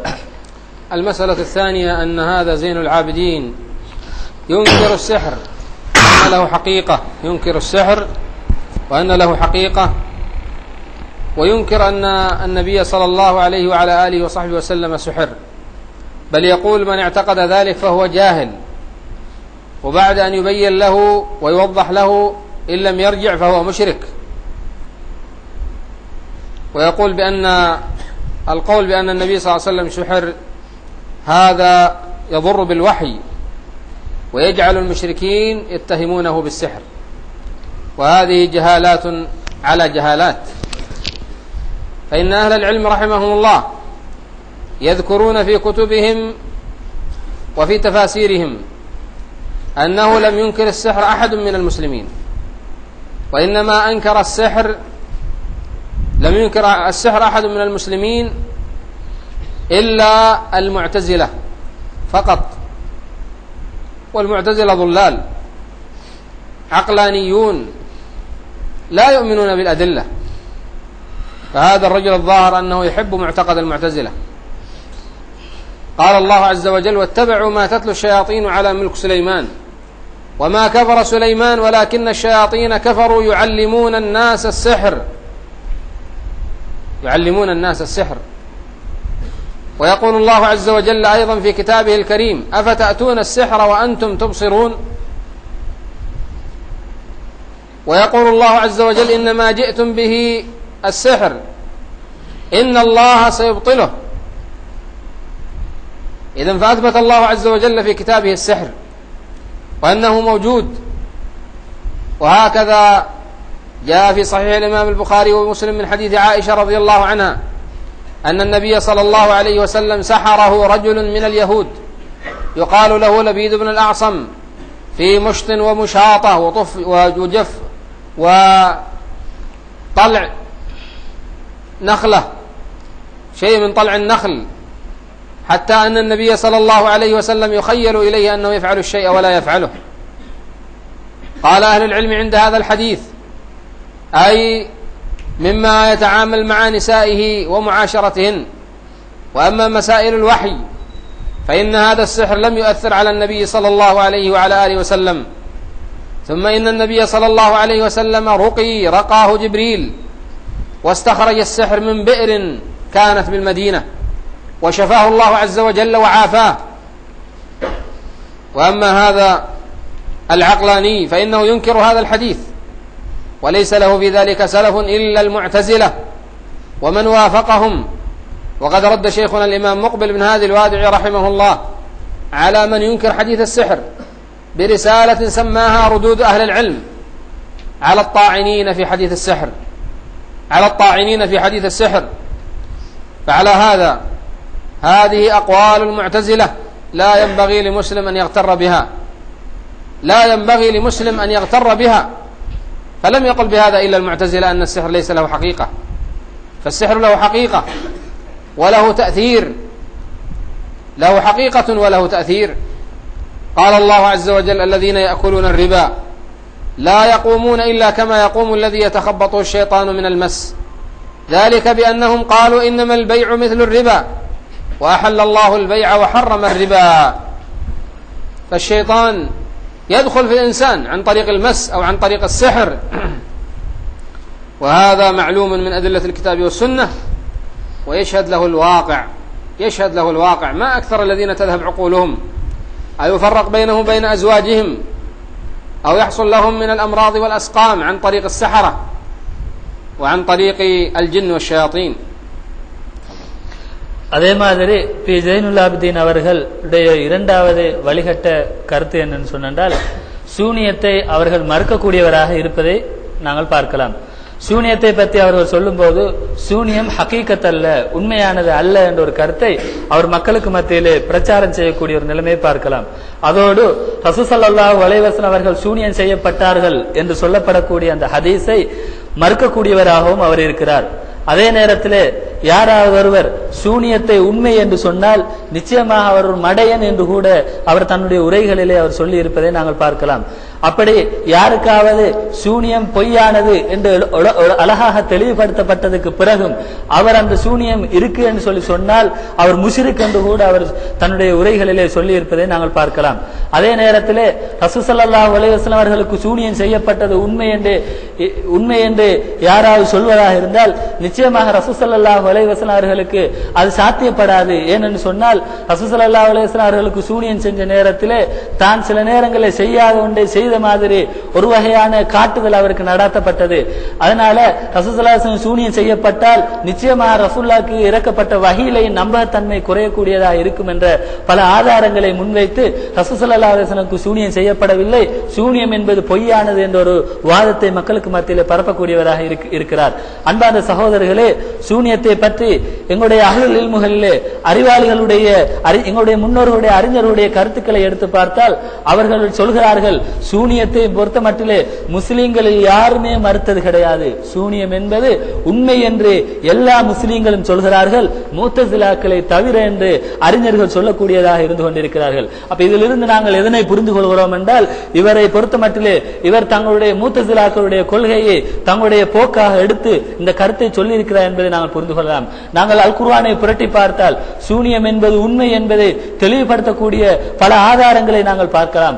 அல்லாஹ் தஆலா சுலைமான் அலைஹிஸ்ஸலாம் அவர்களை பற்றி சொல்லும் போது சுலைமான் அலைஹிஸ்ஸலாம் அவர்களை சிலர்கள் காஃபிர் என்று சொன்னார்கள். ஏனென்று சொன்னால் அவர்தான் சூனியத்தை மக்களுக்கு கற்றுக் கொடுத்தார் என்ற ஒரு வாதத்தை வைத்து காஃபிர்கள் என்று சொன்னார்கள். இதுக்கு மறுப்பு தெரிவிக்குமாக அல்லாஹ் தஆலா சொல்லும் போது சுலைமான் காஃபிராகவில்லை, மாத்தமாக ஷைத்தான்கள் தான் காஃபிர்களாயின. ஏனென்றால் அவைகள் தான் மக்களுக்கு சூனியத்தை கற்றுக் கொடுக்கக்கூடியவர்களாக இருந்தன்னு சொல்லி அல்லாஹ் தஆலா சொல்லி பார்க்கலாம். இதுல தெளிவாக மக்களுக்கு சூனியத்தை கற்றுக் கொடுத்தது ஷைத்தான் என்று சொல்லியும் அதனால ஷைத்தான்கள் தான் நிராகரிப்பாளர்கள் ஆகினார்கள் என்பதும் தெளிவாக சொல்லப்பட்டிருக்கிறது. இதிலிருந்து நாங்கள் புரிந்து கொள்ளக்கூடிய விஷயம் சூனியம் என்பது உண்மையானது என்று. அதே மாதிரி அன்பார்ந்த சகோதரர்களே, இன்னும் நிறைய குர்ஆன் ஆயத்துகளை நாங்கள் பார்க்கலாம். அல்லாஹ் தஆலா சூனியத்தை எதிர்த்து, அதாவது நீங்கள் சூனியத்தை கொண்டு வருகிறீர்கள் என்று எச்சரிக்கக்கூடிய பல குர்ஆன் வசனங்களை நாங்கள் பார்க்கலாம். அதே மாதிரி யாராவது அப்படி சூனியம் செய்வார் என்று சொன்னால் அல்லாஹ் தஆலா நாடினால் அந்த சூனியத்தை பலிக்காமல் அப்படியே அழித்து விடுவான் என்று கூட பல இடங்களிலே அல்லாஹ் தஆலா சொல்லி இருப்பதை பார்க்கலாம். இதெல்லாம் சூனியம் உண்மை என்பதை தெளிவுபடுத்தக்கூடியதாக இருந்து கொண்டிருக்கின்றது. அதே மாதிரி புகாரி எனக்கூடிய கிரந்தத்திலே ஆயிஷா ரலியல்லாஹு தஆலா அறியக்கூடிய ஒரு செய்தி, ரசூல் ஸல்லல்லாஹு அலைஹி வஸல்லம் அவர்களுக்கு மதீனாவிலே வைத்து யூதர்கள் ஒருவரான லபீத் இப்னு ஆஸம் என்பவன் சூனியம் செய்ததாகவும் ஒரு சீப்பிலே தலைமுடியை வைத்து சூனியம் செய்ததாகவும் அதனை ஈச்சமர தோட்டம் உள்ள ஒரு தோட்டத்திலே உள்ள ஒரு கிணற்றிலே அதனை பதுக்கி வைத்ததாகவும் ஆயிஷா ரலியல்லாஹு அன்ஹா அறிவிக்கிறார்கள். அந்த சூனியத்தின் தாக்கத்தின் காரணமாக ரசூல் ஸல்லல்லாஹு அலைஹி வஸல்லம் அவர்கள் சில விஷயங்களை செய்தால் அது செய்யாத மாதிரி ஒரு உணர்வோடு இருந்தார்கள் என்று சொல்லி ஆயிஷா ரலியல்லாஹு அன்ஹா அந்த செய்தியிலே சொல்கிறார்கள். இந்த ஹதீஸை வைத்து அவர் சொல்லக்கூடிய கருத்து என்னன்னு சொன்னால், அப்ப சூனியத்தை நாங்கள் உண்மைப்படுத்தினால் வஹீல ரசூலுல்லாஹ் மிஸ் விட்டுருக்கிற தவறு விடுவதற்கு வாய்ப்பு இருக்கிறது என்று நாங்கள் சொல்ல வேண்டிய ஒரு வாய்ப்பு என்று சொல்லி அவர் அந்த ஹதீஸை மறுக்கிறார்கள். ஆனால் இந்த ஹதீஸ் குறித்து உலமாக்கள் சொல்லும் போது சொல்கிறார்கள், இங்கே ரசூல் ஸல்லல்லாஹு அலைஹி வஸல்லம் அவர்களுக்கு அந்த இடத்துல சில விஷயங்களை செய்யாத மாதிரி அல்லது செய்த மாதிரி விளங்கினது அது குடும்ப உறவோடு உள்ள மனைவி மக்களோடு உள்ள தொடர்புகள்ல தான் அப்படியான சில மாற்றங்கள் ரசூலுல்லாஹ்க்கு விளங்கின வழிய ஹதீஸ்கள்ல எந்த மாற்றமும் அல்ல அந்த வஹீயை மக்களுக்கு எத்தி வைக்கிறதுல எந்தவித தாக்கமும் செலுத்தவில்லை என்பதுதான் அறிஞர்களுடைய கருத்தாக இருந்து கொண்டிருக்கின்றது. அதே மாதிரி முக்பில் ரஹிமஹுல்லாஹ் அவர்கள் இந்த விஷயத்தை தெளிவுபடுத்தும் விதமாக அழகான ஒரு ரிசாலாவை கூட எழுதியிருக்கிறார்கள். ருதூத் அஹ்லில் இல்ம் அலா தாகின் அஹ்லிஸ் கூடிய ஒரு ரிசாலாவில கூட, அதாவது இப்படியான சூனிய விஷயத்திலே முத்தஸிலாக்களுடைய கருத்துக்களை கொண்டவர்களுக்கு எதிராக ஒரு அழகான ஒரு கருத்தை எழுதியிருக்கிறார்கள். அதே மாதிரி குர்ஆனிலே நீங்கள் எடுத்து பார்த்தால் சூனியத்துடைய தாக்கம் உண்மை என்பதை பற்றி இன்னொரு இடத்துல அல்லாஹ் தஆலா வட்டி சாப்பிட்டவர்களை பற்றி சொல்லும்போது சொல்கிறார்கள், எவர்கள் எல்லாம் உலகத்திலே வட்டி சாப்பிடக்கூடியவர்களாக இருக்கிறார்களோ அவர்கள் மறுமை நாளில் எழுப்பப்படுகின்ற நேரத்திலே ஷைத்தான் பீடிக்கப்பட்டவனை போல எழுப்பப்படுவார்கள் என்று சொல்லி அல்லாஹ் தஆலா சொல்கிறான். அப்ப சூனியக்காரர்களை பொறுத்த மட்டிலே அவர்கள் ஷைத்தான்களை வசப்படுத்தித்தான் இப்படியான சூனிய வேலைகளை செய்யக்கூடியவர்களாக இருக்கிறாங்க. அப்ப ஷைத்தானுடைய தாக்கம் இருக்குன்னு சொன்னால் நிச்சயமாக சூனியத்துடைய தாக்கம் இருக்கிறது என்பதைத்தான் இதிலிருந்து எங்களால் புரிந்து கொள்ள முடிகின்றது. ومن الأمور التي ذكروها عنه أنه يرد عشرات الأحاديث بل مئات الأحاديث بحجة أنها تناقض القرآن، فيرد كثيرا من الأحاديث بهذه الحجة. أنها تناقض القرآن ولو كانت في صحيح البخاري ومسلم. صحيح البخاري ومسلم أجمعت الأمة على صحة ما فيهما وتلقيهما بالقبول، وأنهما أصح الكتب بعد كتاب الله تبارك وتعالى. ولهذا لا نجيب عنه في هذه الفقرة إلا بقول إسحاق بن راهويه وجماعة من الأئمة أنه قال: من رد حديثا يعتقد صحته فقد كفر. من رد حديثا يعتقد صحته فقد كفر. فعلى هذا الرجل أن يسارع بالتوبة والرجوع إلى الله عز وجل من هذه الأقوال الخطيرة ومن هذه الأقوال الفاجرة التي هي طعن في الإسلام وطعن في أصوله العظام وطعن في سنة النبي صلى الله عليه وعلى آله وصحبه وسلم. அதே மாதிரி அவருடைய வழிகட்ட மூணாவது கருத்து என்னன்னு சொன்னால், அவர் நூற்றுக்கணக்கான ஹதீஸ்களை குர்ஆனுக்கு முரண்படுகிறது என்ற பெயரிலே மறுக்கக்கூடியவராக இருக்கிறார் என்ற ஒரு செய்தி எங்களுக்கு கிடைத்தது. அன்பார்ந்த சகோதரர்களே, அதிலேயும் குறிப்பாக அவர் குர்ஆனுக்கு முரண்படுகிறார் என்ற தோரணையிலே புகாரி முஸ்லிமிலே இடம்பெறக்கூடிய நிறைய ஹதீஸ்களை அவர் மறுக்கக்கூடியவராக இருக்கிறார் என்ற ஒரு செய்தியும் எங்களுக்கு கிடைத்தது. அன்பார்ந்த சகோதரர்களே, இந்த உம்மத்திலே உள்ள அனைவருடைய ஏகோபித்த கருத்து என்னன்னு சொன்னால், குர்ஆனுக்கு பிறகு மிகவும் சிறந்த புத்தகங்கள் என்னென்றால் அது சஹீஹுல் புகாரியும் சஹீஹ் முஸ்லிம் ஆகும் என்பது உலமா அனைவருடைய ஏகோபித்த கருத்தாக இருந்து கொண்டிருக்கிறது. இப்படியான ஏகோபித்த கருத்துக்கு மாற்றமாக இவர் நடக்கிறார் என்று சொன்னால் நிச்சயமாக இது அவருடைய தலாலத்தை எடுத்து காட்டக்கூடியதாக இருந்து கொண்டிருக்கிறது. இந்த இவருடைய நிலைப்பாடு குறித்து நான் பெரிதாக எந்த மறுப்பை நான் தெரிவிக்கவில்லை. இவருக்கு சொல்லக்கூடிய ஒரே ஒரு மறுப்பு, இஸ்ஹாக் இப்னு ராஹவேஹி ரஹிமஹுல்லாஹ் அவர்களுடைய ஒரு கருத்தை நான் அவருக்கு மறுப்பாக தெரிவிக்கிறேன். இஸ்ஹாக் இப்னு ராஹவேஹி ரஹிமஹுல்லாஹ் அவர்கள் சொல்கிறார்கள், யாராவது ஒருவர் சஹீஹான ஹதீஸ் என்று தெரிந்தும் அதனை ஏற்றுக்கொள்ளாமல் மறுக்கிறாரோ அவர் காபிராகிவிட்டார் என்று இஸ்ஹாக் இப்னு ராஹவேஹி ரஹிமஹுல்லாஹ் அவர்கள் சொல்லியிருக்கிறார்கள். இந்த அவருடைய கூற்றை நான் இந்த இடத்துல அவருக்கு மறுப்பாக தெரிவிக்கிறேன். எனவே இப்படி கருத்தை சொன்ன இவருக்கு முதலாவது கடமை தௌபா செஞ்சு அல்லாஹ்வின் பால் மீளுவது முதலாவது கடமையாக இருந்து கொண்டிருக்கிறது என்பதை அவர் புரிந்து கொள்ள வேண்டும். ومن الأقوال التي يقولها هذا الرجل أنه ينكر النسخ ويقول ليس في شريعة الإسلام ناسخ ومنسوخ. قال لأن هذا لا يليق بشريعة الله تبارك وتعالى، وهذا جهل مطبق وقول باطل وعقل فاسد. فإن أهل العلم يقولون النسخ موجود في كتاب الله عز وجل وفي سنة رسوله صلى الله عليه وسلم. قال الله تبارك وتعالى: ما ننسخ من آية أو ننسها نأتي بخير منها أو مثلها. ونسخ الآيات ونسخ الأحاديث لحكم عظيمة يعلمها الله تبارك وتعالى، بما يعود على العباد من المنافع الكثيرة. ولهذا يقول ابن كثير رحمه الله عند هذه الآية من تفسير سورة البقرة: لم يقل برد النسخ وإنكاره إلا اليهود، يعني لم يقل به أحد من المسلمين، لم يقل بعدم النسخ وإنكار النسخ إلا اليهود. إذن فسلفوا زين العابدين اليهود المغضوب عليهم، فهم الذين أنكروا النسخ واستحالوه. قال ابن كثير رحمه الله: والذي حمل اليهود على إنكار النسخ الكفر والعناد، الكفر والعناد. قال: وإلا فإنه ليس في العقل ما يدل على امتناع النسخ في أحكام الله، ما يدل على امتناع النسخ في أحكام الله. فهناك آيات من القرآن نسخ حكمها وبعضها نسخ لفظها وحكمها، وهناك أحاديث من السنة كثيرة نسخ بعضها نسخ لفظها وحكمها، وبعضها نسخ الحكم وبعضها نسخ اللفظ، وهذا موجود بكثرة. وارجع إلى كتب الأصول تجد ذلك. فلم ينكر النسخ كما سمعت إلا اليهود، وأما أهل الإسلام فلم ينكروا ذلك.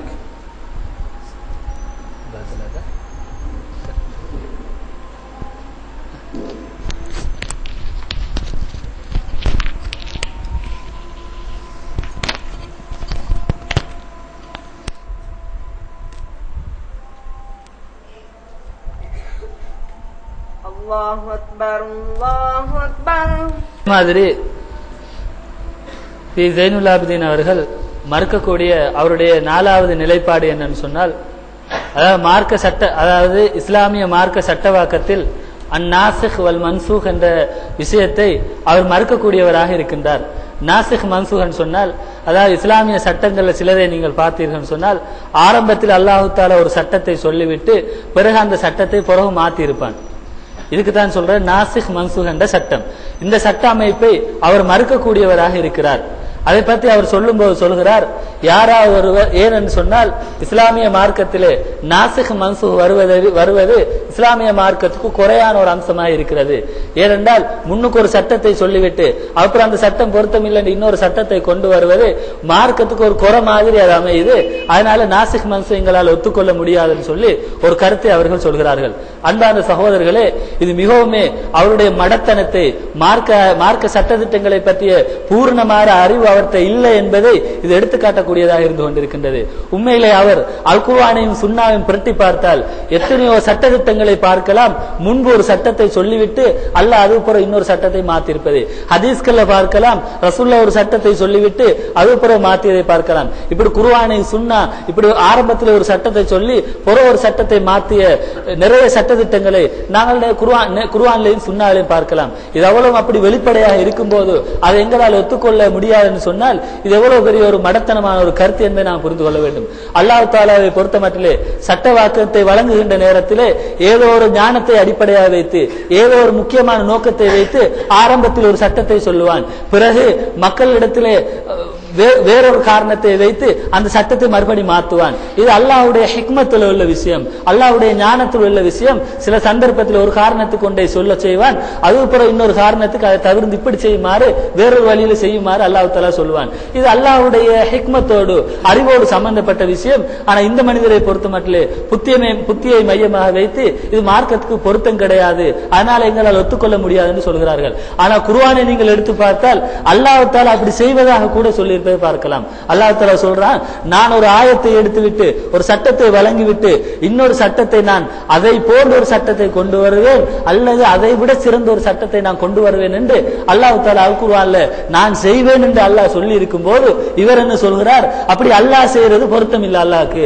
மார்க்கத்துக்கு அது பொருத்தம் இல்லை என்று சொல்றார் என்றா அல்லாஹ்வுடைய விஷயத்தில் எப்படி இவர் கையடிக்கிறார் என்பதை நீங்க யோசிக்க கடமைப்பட்டிருக்கிறீர்கள். இப்னு கஸீர் ரஹிமஹுல்லாஹ் அவர்கள் சூரத்துல் பக்ராவுக்கு வியாக்கியானம் செய்கின்ற நேரத்திலே தஃப்சீர் செய்யும் போது அவர் சொல்கிறார்கள், அதாவது நாசிக் மன்சூக் இந்த சட்டத்தை பொறுத்த மட்டிலே இதனை யாருமே மறுத்தது கிடையாது, முஸ்லிம்கள் யாருமே மறுத்தது கிடையாது யூதர்களை தவிர.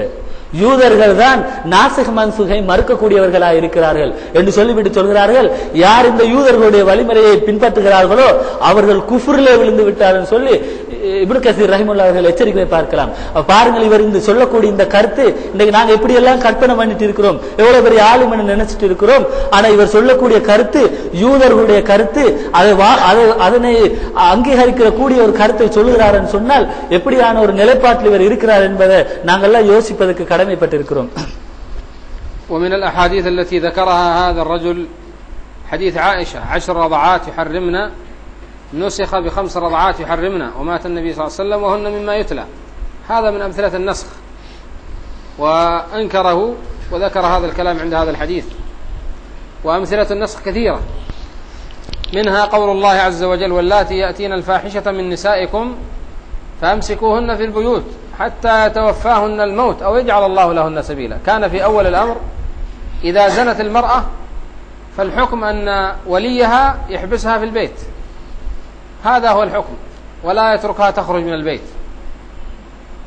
ثم نسخ هذا الحكم وصار حكم الزاني أنه إن كان محصنا فإنه يرجم بالحجارة حتى يموت، وإن كان بكرا فإنه يجلد. هذا من أمثلة النسخ، وهذا كله من التخفيف من الله جل وعلا، من التخفيف. يعلم الله سبحانه وتعالى بأن العباد يصلح لهم هذا الحكم فينسخ ذلك الحكم الأول. وأما ما ذكر عن أبي مسلم الأصفهاني أنه ينكر النسخ فإن أهل العلم يقولون إنه متأول في ذلك ويجعل ما جاء في النسخ من باب التخصيص، لا أنه ينكره كما أنكرته اليهود ولا كما أنكره هذا الرجل المفسد. அதே மாதிரி அவரு மறுக்கக்கூடிய இந்த நாசிக் மன்சூக் சட்டங்கள்ல உள்ளதுதான், அதாவது ஆரம்ப காலத்திலே 10 முடல் ஒரு குழந்தை ஒரு தாயிடத்திலே குடித்தால் தாயாகுவார் என்ற அந்த சட்டம் பிறகு 5 முடல் குடித்தால் தாயாகுவார் என்ற சட்டமாக மாற்றப்பட்டது. அது ஆயிஷா ரலியல்லாஹு அறிவிக்கிறாங்க. அது குர்ஆனில் இருந்து ஓதப்படக்கூடியதாக இருந்தது. அந்த செய்தியை அவர் மறுக்கக்கூடியவராக இருக்கிறார். இது அவர் மறுக்கக்கூடியவைகள் ஒரு உதாரணமாக இருந்து கொண்டிருக்கின்றது. இப்படி நிறைய உதாரணங்களை பார்க்கலாம். முன்னுக்கு ஒரு சட்டம் சொல்லி பிறகு அல்லாஹ் தஆலா மாற்றி அமைத்து நாங்கள் நிறைய உதாரணங்களை பார்க்கலாம். அந்த அடிப்படையில் ஒரு உதாரணத்தை நான் சொல்வதாக இருந்தால், அதாவது ஆரம்பகால சட்டத்திலே விபச்சாரம், யாராவது ஒரு பெண்மணி விபச்சாரம் செய்தால் அந்த பெண்மணிக்கு தண்டனை என்ன என்றால், அந்த பெண்மணியை வீட்டிலே வைத்து பூட்டி விட வேண்டும், வெளியிலே செல்வதற்கு அனுமதி கொடுக்க கூடாது, மரணிக்கின்ற வரைக்கும் அல்லது அல்லாஹ் தஆலா அந்த பெண்மணிக்கு ஒரு வழியை அமைக்கின்ற வரைக்கும் அந்த பெண்மணியை வீட்டிலே அடைத்து வைக்க வேண்டும் என்ற ஒரு சட்டம் ஆரம்ப காலத்திலே இருந்தது.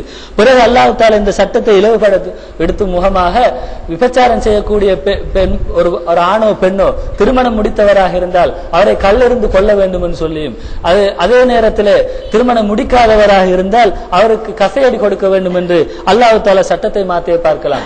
இதெல்லாம் அல்லாஹ் தஆலாவுடைய ஞானத்தை அடிப்படையாக வைத்துத்தான் இப்படியான சட்டங்கள் வகுக்கப்பட்டிருக்கின்றன. மக்கள் மீது ஆரம்பத்தில் ஒரு கடுமையான தண்டனையை கொடுத்துவிட்டு அது பிறகு இலவுபடுத்தியிருக்காங்க. இப்படியான பல நோக்கங்களை மையமாக வைத்துத்தான் முன்பு ஒரு சட்டத்தை சொல்லிவிட்டு பிறகு மாற்றியிருப்பதை நாங்கள் பார்க்கலாம். அதே நேரத்தில் சிலர் சொல்லலாம், யூதர்கள் மாத்திரம்தான் இந்த கருத்தை சொன்னார்கள் என்று சொல்லி, ஆனால் அபு முஸ்லிம் அல் அஸ்பஹானி என்பவர் இந்த கருத்தை சொன்னதாக சிலர்கள் சொல்கிறார்களே, அப்ப நீங்க இது மாற்றமான கருத்து மாதிரி விளங்குதுன்னு சொல்லி சிலர்கள் சொல்லலாம். அபு முஸ்லிம் அல் அஸ்பஹானி சொன்ன இந்த கருத்தை பொறுத்த மட்டிலே இவர் சொல்லக்கூடிய விதத்திலே முழுமையாக நாசிக் மன்சூகை மறுக்கக்கூடிய விதத்திலே அவர் அவருடைய கருத்தை சொல்லவில்லை. மாற்றமாக அது தக்சீர், அதாவது குறிப்பாக்குதல் என்ற அடிப்படையில சில விஷயங்களை விதிவிலக்காக்குதல் என்ற அடிப்படையில தான் அவர் சொல்லியிருக்கிறார் ஒழிய யூதர்கள் சொல்ற மாதிரி அது மாதிரி இவர் சொல்ற மாதிரி முழுமையாக மார்க்கத்தில் நாசிக் மன்சூக் என்பது இல்லை என்ற கருத்தில் அவர் சொல்லவில்லை என்பதை நாம் புரிந்து கொள்ளணும். ومما يقول هذا الرجل أنه يطعن في أصحاب رسول الله صلى الله عليه وعلى آله وصحبه وسلم ويقول هم قوم لا يعرفون الدين وابتدعوا فيه وخالفوا السنة، فلا يجوز لنا أن نأخذ بأقوالهم ولا بآرائهم، ويكفينا القرآن وما وافق العقل من الأحاديث ولا نحتاج إلى فهم السلف. بل ويطعن في الصحابة رضي الله عنهم بأقوال شنيعة، فيقول عن عمرو بن العاص رضي الله عنه بأنه مجرم وفاجر. أما وجد هذا الرجل إلا أصحاب النبي صلى الله عليه وسلم الذين قال الله عز وجل فيهم والسابقون الأولون من المهاجرين والأنصار والذين اتبعوهم بإحسان رضي الله عنهم ورضوا عنه وأعد لهم جنات تجري تحتها الأنهار خالدين فيها ذلك هو الفوز العظيم. ويقول الله عز وجل لقد رضي الله عن المؤمنين إذ يبايعونك تحت الشجرة فعلم ما في قلوبهم فأنزل السكينة عليهم وأثابهم فتحا قريبا. ويقول سبحانه محمد رسول الله والذين معه أشداء على الكفار رحماء بينهم تراهم ركعا سجدا يبتغون فضلا من الله ورضوانا سيماهم في وجوههم من أثر السجود ذلك مثلهم في التوراة ومثلهم في الإنجيل كزرع أخرج شطأه فآزره فاستغلظ فاستوى على سوقه يعجب الزراع ليغيظ بهم الكفار. الآيات. الصحابة رضي الله تعالى عنهم وأرضاهم زكاهم الله واختارهم الله ورضي عنهم ومدحهم في كتابه العظيم. فمن طعن في أصحاب رسول الله صلى الله عليه وسلم كفر بالله جل وعلا. قال الله سبحانه عن المنافقين ولئن سألتهم ليقولن إنما كنا نخوض ونلعب قل أبالله وآياته ورسوله كنتم تستهزئون لا تعتذروا قد كفرتم بعد إيمانكم إن نعفو عن طائفة منكم نعذب طائفة بأنهم كانوا مجرمين.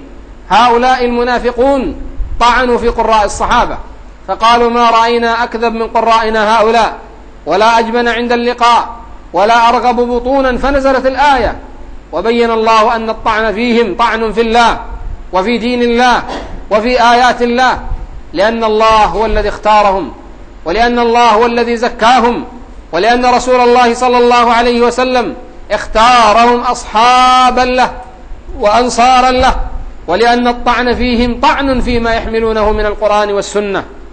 فلا يطعن في أصحاب رسول الله صلى الله عليه وسلم إلا الزنادقة وإلا الرافضة الذين ليس لهم دأب إلا الطعن في أصحاب رسول الله صلى الله عليه وسلم. ولهذا ذكر بعض أهل العلم أنه قيل لليهود: من خير أهل ملتكم؟ قالوا: أصحاب موسى. فقيل للنصارى: من خير أهل ملتكم؟ قالوا: حواري عيسى. فقيل للرافضة: من شر أهل ملتكم؟ قالوا: أصحاب محمد. فهذا الرجل أسوته في هذه المسألة. الرافضة قبحهم الله، الذين قال أهل العلم هم أكثر من اليهود والنصارى، هم أكثر من اليهود والنصارى. فعليه أن يتوب إلى الله جل وعلا، أن يتوب من هذا الكلام. فقد ذكر شيخ الإسلام في آخر الصارم المسلول على شاتم الرسول أن من طعن في أصحاب رسول الله صلى الله عليه وسلم جملة فإنه يكفر بالله جل وعلا، ومن طعن في أفرادهم وفي بعضهم فإنه فاجر ظالم إذا كان لا يطعن فيهم لما يحملونه من الدين. لم يصل إلينا هذا الإسلام إلا عن طريق أصحاب رسول الله صلى الله عليه وسلم.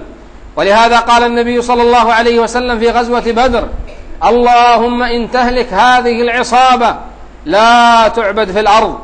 اللهم إن تهلك هذه العصابة لا تعبد في الأرض. إذا مات الصحابة في غزوة بدر وقتلوا جميعا، من أين يصل إلينا الإسلام؟ من أين يصل إلينا الدين؟ أما وجد هؤلاء الفجرة إلا أن يطعنوا في أصحاب رسول الله صلى الله عليه وسلم.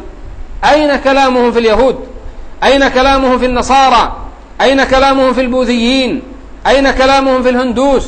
أين كلامهم في السحرة؟ أين كلامهم في المشعوذين؟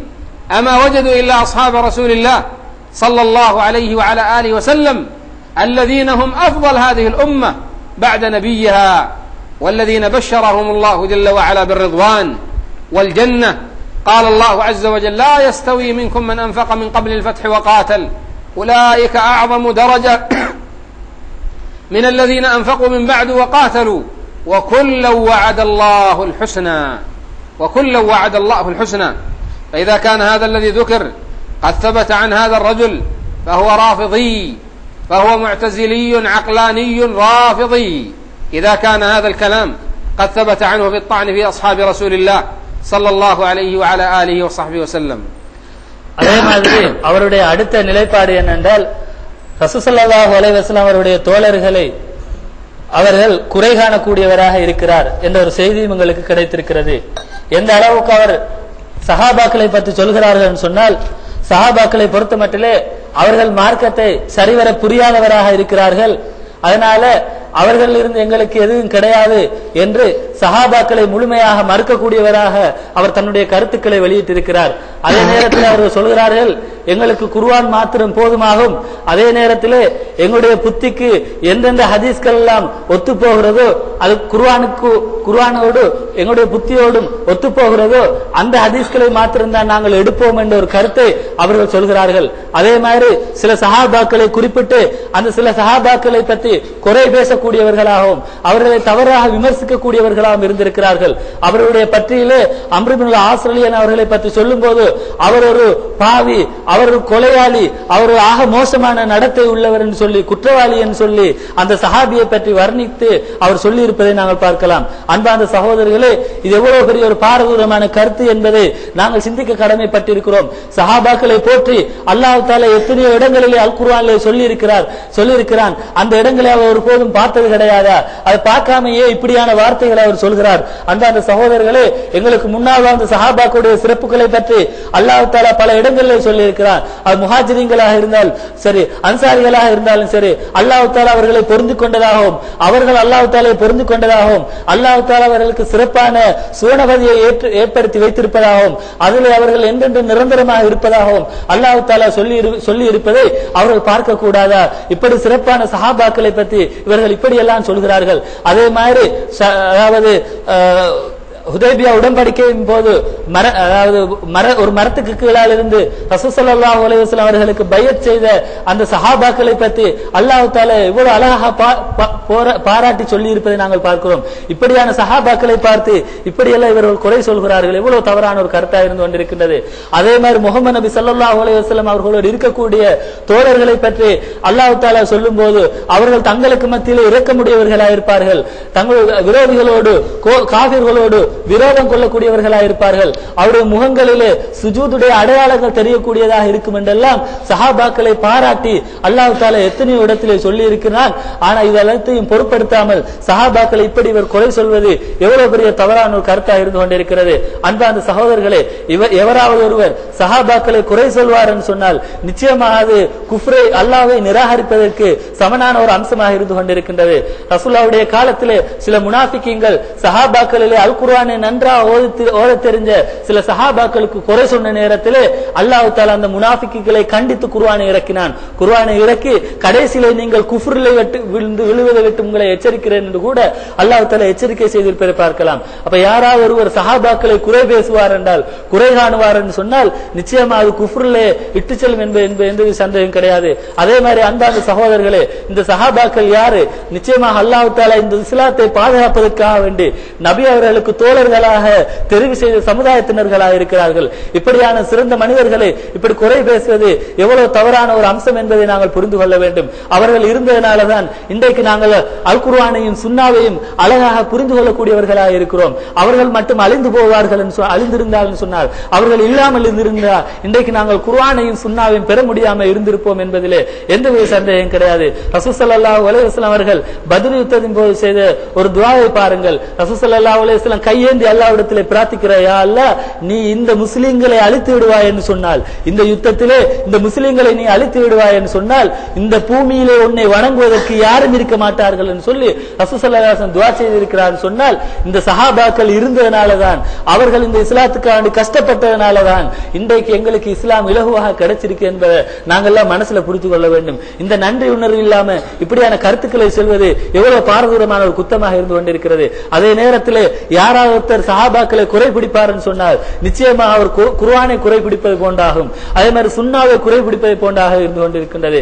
உண்மையிலேயே இஸ்லாமிய வரலாறுகளை நீங்கள் எடுத்து பார்த்தால் சஹாபாக்களுடைய விரோதிகளாக யார் இருந்தான்னு சொன்னால் ஜனாதிகாக்களும் ராஃபிலாக்களும் தான் சஹாபாக்களுடைய எதிரிகளாக இருந்திருப்பதை நாங்கள் பார்க்கலாம். அதிலும் குறிப்பாக சஹாபாக்கள் விஷயத்திலே இந்த ராஃபிலாக்கள் கடுமையான ஒரு போக்கை கொண்டு வந்திருந்தார்கள். யூத கிறிஸ்தவர்களை விட கடுமையாக சஹாபாக்களை திட்டக்கூடியவர்களாக இந்த ராஃபிலாக்கள் இருந்திருப்பதை பார்க்கலாம். இந்த ராஃபிலாக்குடைய வழிமுறையை இன்றைக்கு இவர் எடுத்து மக்களுக்கு மத்தியில் சொல்லுகிறார் என்று சொன்னால் எவ்வளவு ஒரு தவறான ஒரு நிலைப்பாட்டில் இருக்கிறார் என்பதை நாங்கள் புரிந்து கொள்ள கடமைப்பட்டிருக்கிறோம். அதே மாதிரி ஷேகுல் இஸ்லாம் இப்னு தைமியா தனது சாரிமுல் மஸ்லூம் கூடிய நூலிலே சொல்லும் போது சொல்கிறார், எவராவது ஒருவர் சஹாபாக்கள் அனைவரையும் குறை காணக்கூடியவராக இருக்கிறாரோ, தவறு காணக்கூடியவர்களாக இருக்கிறார்களோ, நிச்சயமாக அது குஃப்ரு, அல்லாஹ்வுக்கு செய்யக்கூடிய, அல்லாஹ்வை கொண்டு செய்யக்கூடிய குஃப்ராக இருந்து கொண்டிருக்கின்றது. அதே மாதிரி யாராவது ஒருவர் சஹாபாக்களில் சிலரை தேர்ந்தெடுத்து அவர்களை குறை சொல்லக்கூடியவர்களாக இருந்தால் நிச்சயமாக அவர் ஒரு கெட்ட மனிதர், மோசமான மனிதர் என்று சொல்லி ஷேகுல் இஸ்லாம் இப்னு தைமியா ரஹிமஹுல்லாஹ் அவர்கள் சொல்லி இருப்பதை நாங்கள் பார்க்கலாம். எனவே இதனை அடிப்படையாக வைத்துத்தான் அன்பார்ந்த சகோதரர்களே, சஹாபாக்கள் விஷயத்திலே நாங்கள் கௌரவ குறைவாக நடந்துவிடக் கூடாது. சஹாபாக்கள் இந்த இஸ்லாத்துக்காண்டி செய்த தியாகங்கள் எவ்வளவு அதிகமாக இருக்கிறது. அவங்க அந்த நேரத்திலே செலவழித்த செலவுகளை பற்றி அல்லாஹ்வும் பல இடங்களிலே வர்ணித்து சொல்லி இருக்கிறாங்க, ரசூலுல்லாஹ் வர்ணித்து சொல்லியிருக்கிறார்கள். அவர்கள் செய்த அற்பமான சின்ன தர்மத்தை கூட அல்லாஹ்வும் அவருடைய தூதரும் இந்த காலத்திலே பெரிய அளவு தர்மம் செஞ்சாலும் அதுக்கு நிகராக மாட்டார்னு சொல்லி எவ்வளவு பாராட்டி சொல்லியிருக்கிற நேரத்திலே அந்த சஹாபாக்கள் விஷயத்தில் இப்படி மோசமான கருத்தை சொல்கிறார்கள். ஏன் அவர்களுக்கு இந்த சஹாபாக்கள் தானே கிடைத்தது? எவ்வளவு வழிகட்ட பிரிவினர்கள் இருக்கிறார்கள், எவ்வளவு வழிபட்ட மக்கள் இருக்கிறார்கள், அவர்களை பத்தி பேசலாம் தானே, முஸ்லிம்களை பத்தி பேசலாம் தானே, பௌத்தர்களை பத்தி பேசலாம் தானே, யூத கிறிஸ்தவர்களை பத்தி விமர்சிக்கலாம் தானே. அவ்வளவு பேரையும் விட்டுவிட்டு சிறந்த மனிதர்களாக தெரிவு செய்யப்பட்ட அல்லாஹ்வினால் பொருந்து கொள்ளப்பட்ட இந்த சஹாபாக்களை பத்தி இவர் ஏன் தெரிவு செய்ய வேண்டும்? நிச்சயமாக இவருடைய நிலைப்பாடு ராஃபிலாக்களுடைய நிலைப்பாடாகவும் முத்தசிலாக்களுடைய நிலைப்பாடாகவும் தான் இருந்து கொண்டிருக்கின்றது. ومن المسائل التي يقولها هذا الرجل أنه يقول يجوز إسبال الثياب للرجال ولا يجوز للنساء، وهذا صاحب فطرة معكوسة. صاحب فطرة معكوسة. النبي صلى الله عليه وسلم يقول: ما نزل عن الكعبين فهو في النار. ويقول: لا ينظر الله إلى من جر إزاره بطرا ومن جر إزاره خيلا. وأدلة كثيرة في تحريم إسبال الثياب للرجل. وقال: إزرة المسلم إلى نصف الساق. وأما بالنسبة للنساء فقد حذر النبي صلى الله عليه وسلم من الإسبال، فقالت المرأة، قالت أم سلمة: يا رسول الله، كما في حديث ابن عمر: فكيف يصنع النساء بذيولهن؟ قال: يرخينه شبرا. قالت: إذن تنكشف أقدامهن. قال: يرخينه ذراعا ولا يزدن.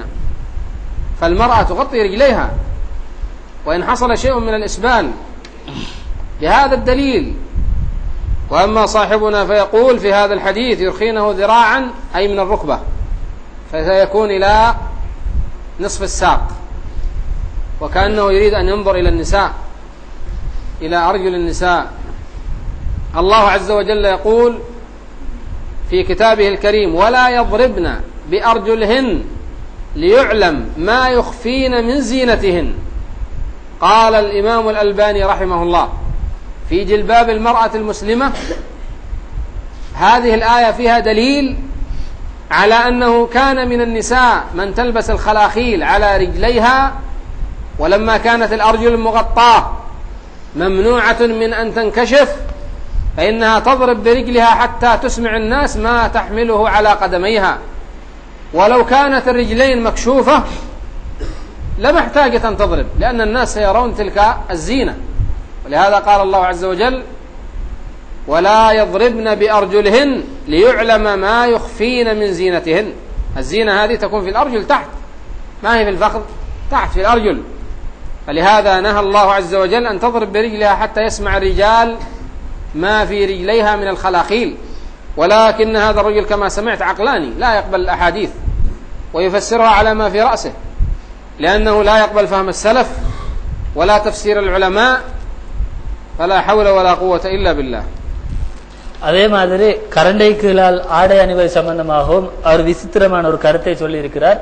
அதாவது ஆண்களை பொறுத்த மட்டிலே அவர்கள் கரண்டை கீழால் ஆடை அணிய முடியும், பெண்களை பொறுத்த மட்டிலே அவர்கள் கரண்டை கீழால் அணிய முடியாது, கரண்டை வரத்தான் அணியலாம் என்று சொல்லி ஒரு கருத்தை சொல்கிறார்கள். உண்மையிலேயே குர்ஆன் சுன்னாவை ஆராய்ந்து பார்க்கின்ற நேரத்திலே இப்படியான ஒரு கருத்தை அவரால் சொல்கிறார் என்று சொன்னால் நிச்சயமாக ஒரு விசித்திரமான ஒரு கருத்து என்பதில் எந்தவித சந்தேகம் கிடையாது. சுன்னாவை நீங்கள் எடுத்து பார்த்தீங்கன்னு சொன்னால் பல இடங்களிலே ரசூலுல்லாஹி ஸல்லல்லாஹு அலைஹி வஸல்லம் அவர்கள் கரண்டை கீழால் ஆடை அணிவதை தடை செய்திருப்பதை நாங்கள் பார்க்கலாம். ஆண்களுக்கு கரண்டை கீழால் ஆடை அணிவதை தடை செய்திருப்பதை பார்க்கலாம். அல்லாஹ் தஆலா கரண்டை கீழால் ஆடை அணியக்கூடியவர்களை பார்க்க மாட்டான். கரண்டை கீழால் ஆடை அணிவது பெருமைக்குரியதாகும். அதே மாதிரி ஒரு முஸ்லிமுடைய ஆடையானது, அதாவது முன்னங்காலுடைய நடுப்பாதி வரைக்கும் இருக்கும் என்றெல்லாம் பல இடங்களில் ரசூல் ஸல்லல்லாஹு அலைஹி வஸல்லம் சொல்லி இருக்கிறார்கள். இப்படியான செய்தி எல்லாம் ஆண்களுக்கு என்று குறிப்பாக வந்திருக்கிற நேரத்தில் இவர் அதை மாற்றி சொல்கிறார். எப்படி ஆண்களுக்கு கரண்டை கீழால் அணியலாம் என்று ஒரு கருத்தை சொல்கிறார்கள். எந்த அளவுக்கு ரசூலுல்லாஹ்வுடைய சுன்னாவோடு இவர் முரண்படுகிறார் என்று பாருங்கள். அதே நேரத்தில் பெண்களை பற்றி ரசூல் ஸல்லல்லாஹு அலைஹி வஸல்லம் சொல்லும் போது உம்மு ஸலமா ரலியல்லாஹு அன்ஹா ஹதீஸிலே பதிவாகக்கூடிய விஷயம், அவர்கள் கேட்கிறார்கள், யா ரசூலல்லாஹ், பெண்கள் எப்படி தங்களுடைய ஆடைகளை அமைத்துக் கொள்ள வேண்டும் என்று கேட்ட நேரத்தில் ரசூல் ஸல்லல்லாஹு அலைஹி வஸல்லம் சொல்கிறார்கள், நீங்கள் ஆண்கள் அணியக்கூடிய ஆடையின் அளவில் இருந்து ஒரு ஷான் அளவுக்கு நீங்கள் அதிகரித்துக் கொள்ளுங்கள் என்று ரசூல் ஸல்லல்லாஹு அலைஹி வஸல்லம் அவர்கள் சொல்கிறார்கள். அப்போது அந்த பெண்மணி என்ன சொல்கிறார்கள், யா ரசூலல்லாஹ், ஒரு ஷான் அளவுக்கு நாங்கள் பணித்தால் எங்களுடைய பாதங்கள் எல்லாம் விளங்கும் தானே என்று சொல்லி அந்த பெண்மணி கேட்கிறார்கள். அப்போது ரசூல் ஸல்லல்லாஹு அலைஹி வஸல்லம் சொல்கிறார்கள், அப்படி என்று சொன்னால் நீங்கள் ஒரு முழம் அளவு அதிகரித்துக் கொள்ளுங்கள், அதுக்கு மேல் அதிகரிக்க வேண்டாம் என்று சொல்லி ரசூல் ஸல்லல்லாஹு அலைஹி வஸல்லம் சொல்கிறார்கள். இந்த ஹதீஸ் எவ்வளவு தெளிவாக சொல்லப்பட்டிருக்கிறது. நீங்கள் அந்த பெண்மணி காரணம் சொல்கிறார், நாங்கள் ஒரு ஷான் அளவு மறைத்தால் எங்களுடைய பாதம் விளங்கும் என்று தெளிவாக காரணம் சொல்லும் போது ரசூல் ஸல்லல்லாஹு அலைஹி வஸல்லம் அந்த பாதம் மறைவதற்காக வேண்டி ஒரு முழம் அளவு அதிகரிக்க சொல்லி எவ்வளவு தெளிவாக சொல்கிற நேரத்தில் இவர் கரண்டையை வெளிப்படுத்தலாம் என்று இந்த ஹதீஸில் இருந்து சொல்கிறார் என்று சொன்னால் எந்த அளவுக்கு அவர் ஒரு வித்தியாசமான ஒரு கருத்தை உடையவராக இருக்கிறார் என்பதை புரிந்து கொள்ள முடிகின்றது. குர்ஆனை நீங்கள் எடுத்து பார்த்தால் பெண்கள் தங்களுடைய மறைந்திருக்கக்கூடிய அழகு அழகுகளை வெளிப்படுத்தும் முகமாக, தங்களுடைய மறைந்திருக்கக்கூடிய அழகுகளை வெளிப்படுத்தும் முகமாக தங்களுடைய பாதங்களை நிலத்தில் அடித்து செல்ல வேண்டாம் என்று சொல்லி அல்லாஹ் தஆலா தடுத்து இருக்கக்கூடிய நாங்கள் குர்ஆன் வசனத்தை நாங்கள் பார்க்கிறோம். அதுல எங்களுக்கு அந்த சம்பந்தமாக ஷேக் அல்பானி ரஹ்மத்துல்லாஹி தன்னுடைய ஜில்பாப் கூடிய நூலை சொல்லும்போது சொல்கிறார், அதாவது ஒரு பெண்மணி அதாவது கொலுசு அணிந்தாள் என்று சொன்னால் அந்த கொலுசை தன்னுடைய ஆடையினால் அவர் மறைப்பார் என்று சொன்னால் அந்த சத்தம் வெளிப்படுகின்றதற்காக வேண்டி, அது வெளியில தென்படுவதற்காக வேண்டி அதை அடித்து சொல்லக்கூடாது என்பதை தெளிவுபடுத்தி அவர் அழகாக சொல்லியிருப்பதை நான் பார்க்கலாம். அப்ப இதுல என்ன விளங்குதுன்னு சொன்னால், ஒரு பெண்மணி காலை அடித்து செல்வதன் மூலமாக அவர் மறைத்திருக்கக்கூடிய அழகு வெளிப்படுதுன்னு சொன்னால் அந்த பாதம் வெளிப்படுவதனால்தான் அந்த அழகு வெளிப்படுகிறது என்பதுதான் அவருடைய அர்த்தமாக இருந்து கொண்டிருக்கிறது. அப்ப இப்படி தெளிவான செய்திகள் வந்திருக்கின்ற நேரத்தில் அதை மாற்றி சொல்வது எவ்வளவு தவறான ஒரு கருத்து என்பதை நாங்கள் புரிந்து கொள்ள வேண்டும். ولم يكتفي هذا الرجل في الطعن في أصحاب رسول الله صلى الله عليه وعلى آله وصحبه وسلم، بل تطاول حتى وصل به الأمر إلى الطعن في بعض أنبياء الله ورسله. فقد ذكر الإخوان ها هنا أنه طعن في سليمان عليه السلام. جاء في صحيح الإمام البخاري ومسلم أن النبي صلى الله عليه وسلم يقول: قال سليمان عليه السلام: لأطوفن الليلة على 100 امرأة، وفي بعض الروايات على 90 امرأة. فهو ينتقد ويقول: لماذا؟ كيف يطوف على 100 امرأة؟ وهذا غاية في الضلال والانحراف. ينكر الحديث. طيب ينتقد في سليمان أو ينكر الحديث؟ يعني يقول هذا الفعل خطأ، كيف يطوف على 100 امرأة؟ هذا حديث ما هو مقبول. المهم أنه رجل بلغ الغاية في الضلال والانحراف، فكيف يرجى الخير والعلم والدين من إنسان يطعن في أصحاب النبي عليه الصلاة والسلام ويطعن وينتقد أنبياء الله ورسله؟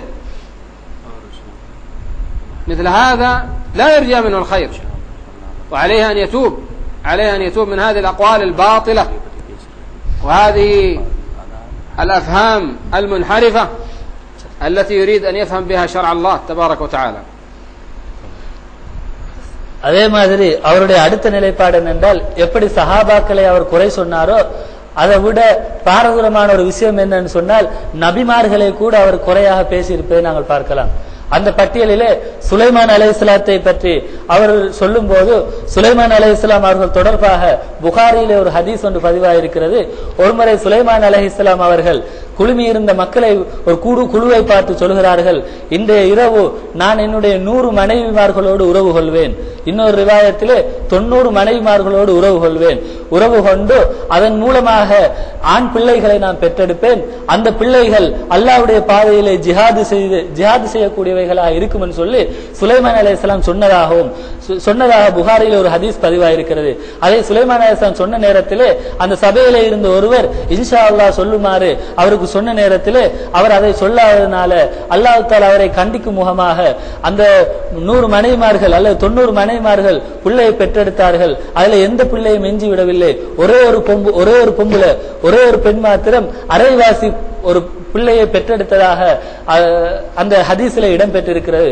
இந்த ஹதீஸை பற்றி அவர் சொல்லும் போது, இந்த ஹதீஸை எங்களால் ஒத்துக்கொள்ள முடியாது, பல காரணங்களை நான் சொல்கிறோம் என்று சொல்லிவிட்டு சில காரணங்களை சொல்கிறார்கள். முதலாவது, சுலைமான் அலைஹிஸ்ஸலாம் அவர்கள் 100 மனைவியோடு உறவு கொள்வது அல்லது 90 மனைவியோடு உறவு கொள்வது அது எப்படி சாத்தியப்படும், அது எப்படி அவரால் முடியும் என்று சொல்லி தன்னுடைய புத்தியை மையமாக வைத்து அவர் கேட்பதை நாங்கள் பார்க்கலாம். அதே மாதிரி இன்னும் அவர் சொல்லும் போது, எப்படி ஒரு நபி மக்களுக்கு முன்னிலையில பப்ளிக்காக நான் இந்த ராளுக்கு என்ன மனைவியோடு உறவு கொள்ள போறேன் என்று எப்படி ஒரு நபி சொல்வாரு? அது அவருக்கு வெட்கமான ஒரு வேலை இல்லையா என்று கூட அவர் தன்னுடைய வாதத்திலே சொல்லி இருக்கிறார்.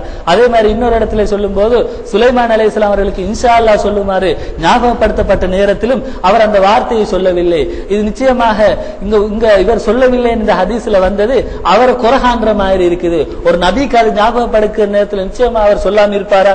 அவர் நபி தானே, சொல்லத்தானே செய்வாரு. அப்ப அவர் வேண்டுமென்று மறுக்கக்கூடியவர நபி இருப்பாரான்னு சொல்லி சுலைமான் அலைஹிஸ்ஸலாமுடைய விஷயத்துல இப்படி புத்தியை பயன்படுத்தி சொல்கிறார்கள்.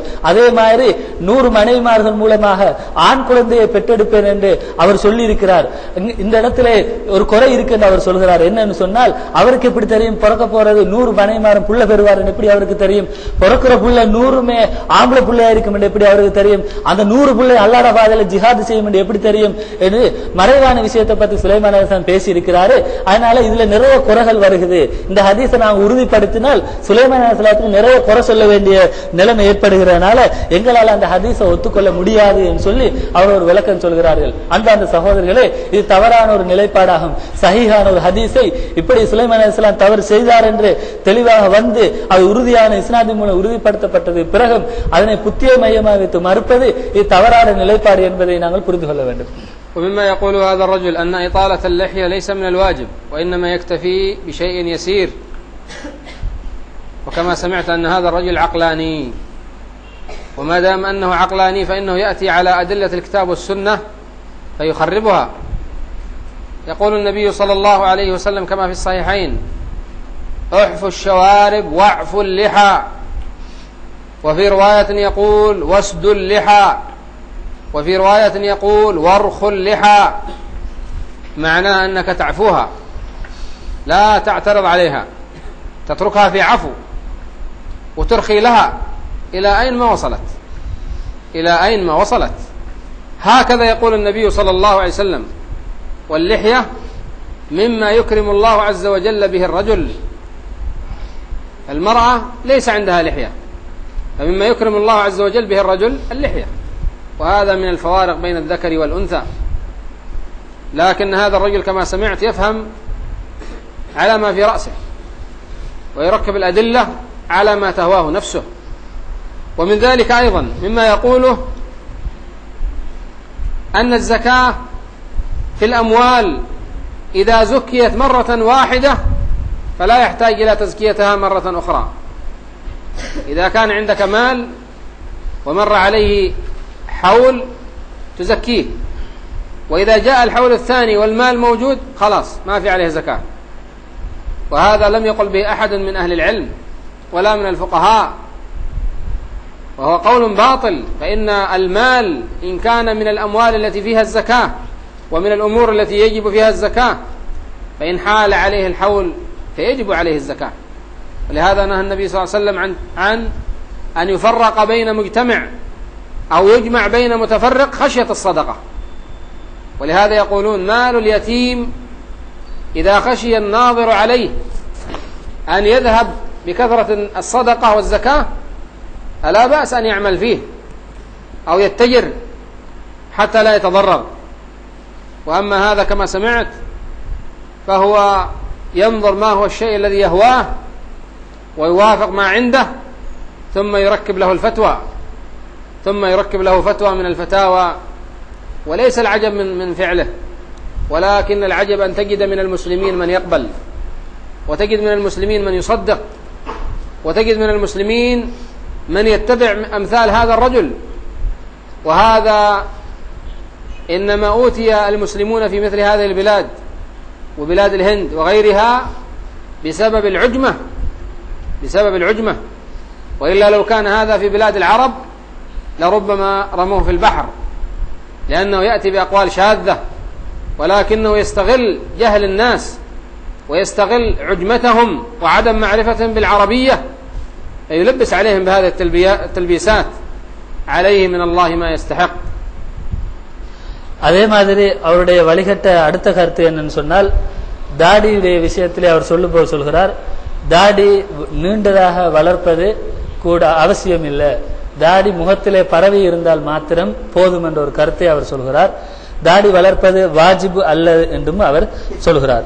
அன்பார்ந்த சகோதரர்களே, தாடி வளர்ப்பது தொடர்பாக, தாடியை நீளமாக வைப்பது தொடர்பாக எவ்வளவு ஹதீஸ்கள் பதிவாகி இருக்கிறது நாங்கள் ஆராய்ந்து பார்த்தோம் என்று சொன்னால், தாடியை நீளமாக வையுங்கள் என்பதை பற்றி ரசூல் ஸல்லல்லாஹு அலைஹி வஸல்லம் அவர்கள் பல சீகாக்கள்ல பல வசன அமைப்புகள்ல சொல்லி இருக்கிறாங்க. தாடியை நீளமாக வையுங்கள், தொங்குற அளவுக்கு பெரிதாக வையுங்கள் என்று சொல்லி பல்வேறுபட்ட சீகாக்கள்ல வசன அமைப்புகள்ல ரசூல் ஸல்லல்லாஹு அலைஹி வஸல்லம் சொல்லி இருக்கிறார்கள். இந்த அதே மாதிரி தாடியை நீங்கள் பெரிதாக வளருங்கள், மீசையை கத்தறியுங்கள் என்று ரசூல் ஸல்லல்லாஹு அலைஹி வஸல்லம் எத்தனையோ இடங்கள்ல சொல்லி இருக்கும் போது இந்த மனிதர் சொல்கிறார், தாடியை பெரிதாக வளர்ப்பது வாஜிப் கிடையாது, முகத்தில் பரவி இருந்தால் மாத்திரம் போதும் என்று சொல்வது எவ்வளவு வழிகட்ட ஒரு அமைப்பு கருத்து என்பதை நாங்கள் புரிந்து கொள்ள வேண்டும். உண்மையிலே இவர் புத்தியை மையமாக தன்னுடைய குர்ஆன் சுன்னாவை விளங்குவதனால இப்படியான கருத்துக்களை சொல்வது மிகப்பெரிய ஒரு உண்மையிலேயே இது ஒரு ஆச்சரியத்தக்க விஷயம் கிடையாது. யார் புத்தியை மையமாக வைத்து ஏதாவது ஒரு கருத்தை முன்வைக்க வருகிறாரோ நிச்சயமா இப்படி ஆச்சரியமான கருத்துக்களை சொல்வார் என்பதில் எந்த சந்தேகம் கிடையாது. அல்லாஹ் தஆலா இந்த தாடியை கொண்டுதான் ஆண்களை கண்ணியப்படுத்தி இருக்கிறான். ஏனென்றால் பெண்களை பொறுத்த மட்டிலே அல்லாஹ் தஆலாவுடைய முகத்திலே தாடியை வளர செய்வதில்லை. அல்லாஹ் தஆலா இயற்கை சுபாவத்திலே மனிதனை படைக்கும் போது ஆண்களுக்கு தாடி வளரக்கூடிய முகத்தை கொடுத்திருக்கிறான், பெண்களுக்கு தாடி வளராத முகத்தை கொடுத்திருக்கிறான். காரணம் என்னன்னு சொன்னால், அந்த தாடியின் மூலம் அல்லாஹ் தஆலா ஆண்களை கண்ணியப்படுத்துகிறான் என்பது அவருடைய அர்த்தமாக இருந்து கொண்டிருக்கிறது. இப்படியான ஞானங்களை விஷயங்களை நாங்கள் புரிந்து கொள்ளாமல் நடப்பது எவ்வளவு பெரிய ஒரு எவ்வளவு ஒரு மடத்தனமான ஒரு கருத்து என்பதை நாங்கள் புரிந்து கொள்ள வேண்டும். அதே மாதிரி ஜகாத்துடைய விஷயத்திலே அவர் சொல்லும் போது சொல்கிறார், ஜகாத்தை பொறுத்த மட்டிலே அது ஒரு பொருளுக்கு ஜகாத் ஒரு முறைதான் கொடுக்க வேண்டும். ஒரு வருஷத்துக்கு நீங்கள் ஜகாத் கடமையாக ஒரு பொருளுக்கு நீங்க ஜகாத் கொடுத்தீர்கள் சொன்னால் அடுத்த வருஷம் அந்த பொருளுக்கு ஜகாத் கொடுக்க தேவையில்லை, ஜகாத் கொடுக்கப்பட்ட பொருளுக்கு ஜகாத் கொடுக்க தேவையில்லை என்ற ஒரு கருத்தை அவர் சொல்கிறார். உண்மையில இந்த கருத்தை பொறுத்த மட்டிலே எங்களுடைய முன்னோர்களுடைய கருத்துக்களை நாங்கள் எடுத்து பார்த்தால் ஜகாத் விஷயமாக இப்படியான கருத்தை யாருமே சொன்னது கிடையாது. இவர்தான் புதிதாக இப்படியான ஒரு கருத்தை சொல்லி இருக்கிறார். இது தவறான ஒரு கருத்தாக இருந்து கொண்டிருக்கின்றது. அன்பார்ந்த சகோதரர்களே, எந்த அளவுக்கு உலமாக்கள் அனுமதிக்கிறார்கள் சொன்னால், ஒரு அனாதையுடைய சொத்து ஜகாத் கொடுப்பதன் மூலம் வருஷா வருஷம் ஜகாத் கொடுப்பதன் மூலம் குறைஞ்சு போகும் என்று இருந்தால் அந்த அனாதையுடைய சொத்தை கொண்டு வியாபார நடவடிக்கைகளை மேற்கொண்டு அந்த சொத்தை அதிகரிக்க செய்யலாம் என்று கூட உலமாக்கள் பேசியிருக்கின்ற நேரத்தில் இவர் என்ன சொல்கிறார் என்றால், ஜகாத் கொடுக்கறதால சொத்து குறைஞ்சிட்டு போகுது, அதனால நாங்கள் ஜகாத் கொடுக்க ஒரு முறை கொடுத்தால் போதும் என்ற ஒரு கருத்தை இவர் சொல்கிறார்கள். அன்பார்ந்த சகோதரர்களே, இது முன்னோர்களுடைய கருத்துக்கு மாற்றமான ஒரு கருத்தாக இருந்து கொண்டிருக்கிறது. அதிலும் அன்பார்ந்த சகோதரர்களே, ஆச்சரியமான விஷயம் என்னென்றால், இப்படி யூதர்களுடைய குஃப்ருடைய ராஃபிலாக்களுடைய முத்தசிலாக்களுடைய கருத்தை சொல்லக்கூடிய இந்த மனிதரை பின்பற்றக்கூடிய மக்கள் இந்த நாட்டிலையும் இந்திய நாட்டிலையும் இருக்கிறார்கள் என்று கேள்விப்பட்ட போது எனக்கு ஆச்சரியமாக இருந்து கொண்டிருக்கின்றது. நிச்சயமாக இப்படியான ஒரு மனிதர் அரபு மொழியை எங்களுக்கு மத்தியிலே வந்து எங்களோட அரபு நாட்டில் மட்டும் இவர் வந்து சொன்னாரண்டா நாங்கள் எல்லாம் சேர்த்து அவரை கடல்ல தூக்கி போட்டிருப்போம். ஆனால் இன்றைக்கு அரபு தெரியாத காரணத்தினால உங்களுக்கு மத்தியில வந்து இப்படியான கருத்துக்களை சொல்றதுனால நீங்கள் அதனை எங்களுடைய மக்கள் அதை கேட்டு அவரை பின்பற்றக்கூடிய ஒரு நிலையில இருந்து கொண்டிருக்கிறார்கள். நிச்சயமா இது பலவீனமான நிலைமை. அரபை கற்றுக்கொள்ள வேண்டும், அரபு மொழியிலே நாங்கள் எங்களுடைய கவனத்தை செலுத்த வேண்டும். அப்படி நாங்கள் அரபை படிப்போம் என்றால் தான் இப்படியான மனிதர் இப்படியான ஒரு கருத்தை சொல்கின்ற நேரத்தில் அவருக்கு எதிரான கருத்துக்களை அரபு புத்தகங்கள் இருந்து வாசிச்சு எங்களுக்கு மறுப்பு தெரிவிக்க முடியும். அரபு தெரியாத காரணத்தினால அவர் சொல்லக்கூடிய கருத்து சரி என்று நாங்கள் ஒத்துக்கொண்டு போறோம். ஆனால் இது இஸ்லாமிய வரலாற்றிலே வழிகட்ட பிரிவினுடைய பழைய கருத்துக்களாக இருக்கு. அதைத்தான் அவர் புதுப்பிக்கிறார் ஒழிய அரபு தெரிஞ்ச மக்களுக்கு இதெல்லாம் பழைய கருத்தாக இருந்து கொண்டிருக்கின்றது. எனவே அன்பார்ந்த சகோதரர்களே, இப்படியான நபர் விஷயத்திலே பேணுதலாக இருப்பது எங்களுடைய கடமை என்பதை நாம் புரிஞ்சுக்கிறோம். هذا وإن عنده من الضلالات الشيء الكثير، وإنما ذكر الإخوة بعضها. وآخر نقطة نذكرها وهي أنه يقول لا يحتاج إلى تعلم التجويد، ولا نحتاج إلى علامات الترقيم وعلامات الوقف وما يذكر في المصحف، ما نحتاج إليها، وإنما نقرأ القرآن هكذا بدون تجويد ولا ترتيل ولا تعلم. هو ما عنده وقت يتعلم، مشغول في الدنيا وجمع المال وغير ذلك من الكذب، فلهذا ما عنده وقت للتعليم، فلهذا يحذر من التعليم. الله عز وجل يقول ورتل القرآن ترتيلا. قال بعض أهل العلم هذه الآية فيها دليل على وجوب تعلم التجويد، لهذا أوجبه بعض أهل العلم. وهكذا يقول النبي صلى الله عليه وسلم من لم يتغنى بالقرآن فليس منا، ويقول زينوا القرآن بأصواتكم، زينوا القرآن بأصواتكم. ويقول من أحب أن يقرأ القرآن غضا كما أنزل فليقرأه على قراءة ابن أم عبد. ويقول ابن مسعود: لقد حفظت من في رسول الله صلى الله عليه وسلم 70 سورة، ولو أعلم أن أحدا أعلم بكتاب الله مني لضربت بطن مطيتي إليه. ويقول النبي صلى الله عليه وسلم: يا عبد الله اقرأ علي القرآن. قال: أقرأ عليك وعليك أنزل. قال: إني أحب أن أسمعه من غيري. فقرأ عليه من سورة النساء. وقال النبي صلى الله عليه وسلم لأبي بن كعب: إن الله أمرني أن أقرأ عليك لم يكن الذين كفروا. قال: وسماني؟ قال: نعم. فجعل أبي بن كعب يبكي. فالنبي صلى الله عليه وسلم قرأ على الصحابة وعلمهم الترتيل وقراءة القرآن القراءة الصحيحة، وهكذا حث الصحابة على تعلم ذلك وعلى أخذ القرآن من المتخصصين فيه.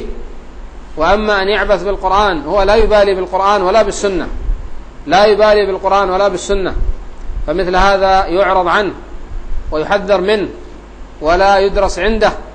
وماذا يدرس عنده؟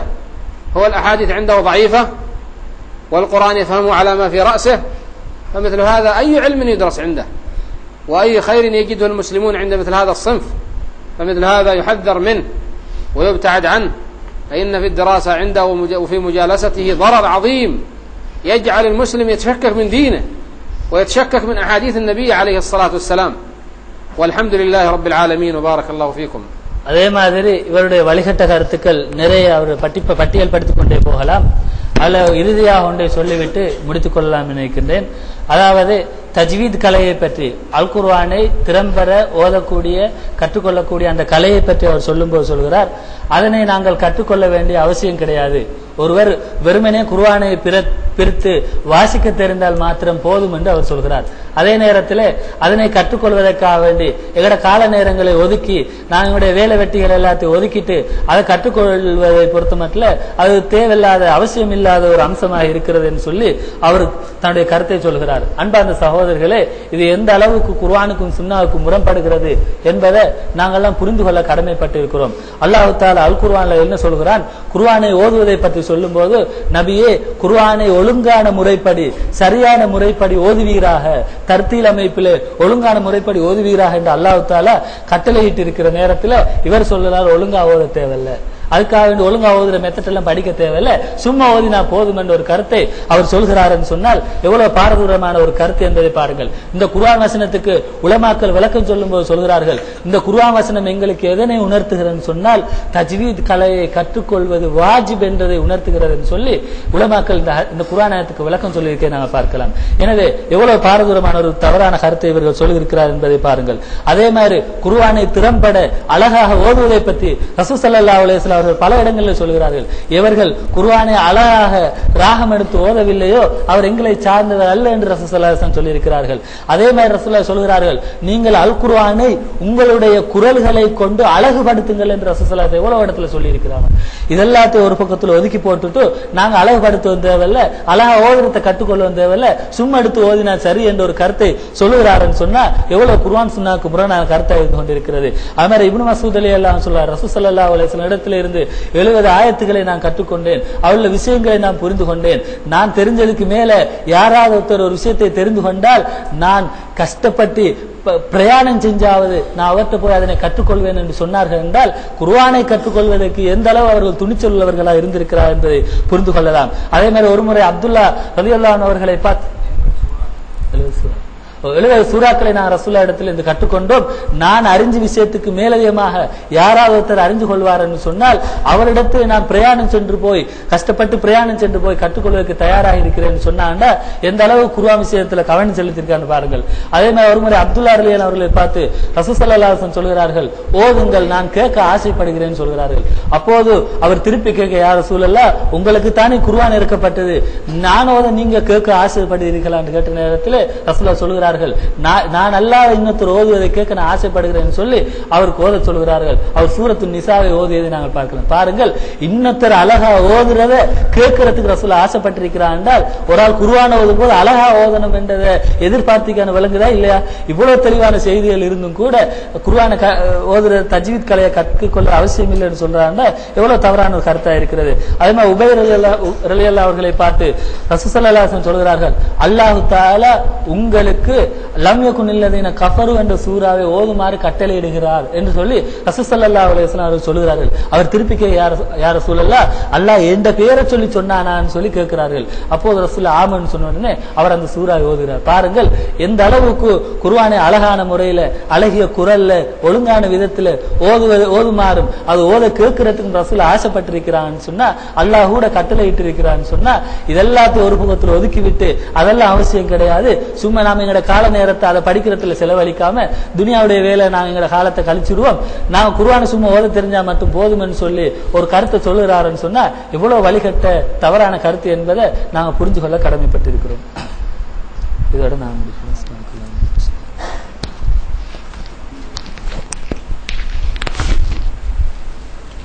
الله أكبر الله أكبر أشهد أن لا إله إلا الله أشهد أن محمدا رسول الله حي على الصلاة حي على الفلاح قد قامت الصلاة قد قامت الصلاة الله أكبر لا إله إلا الله.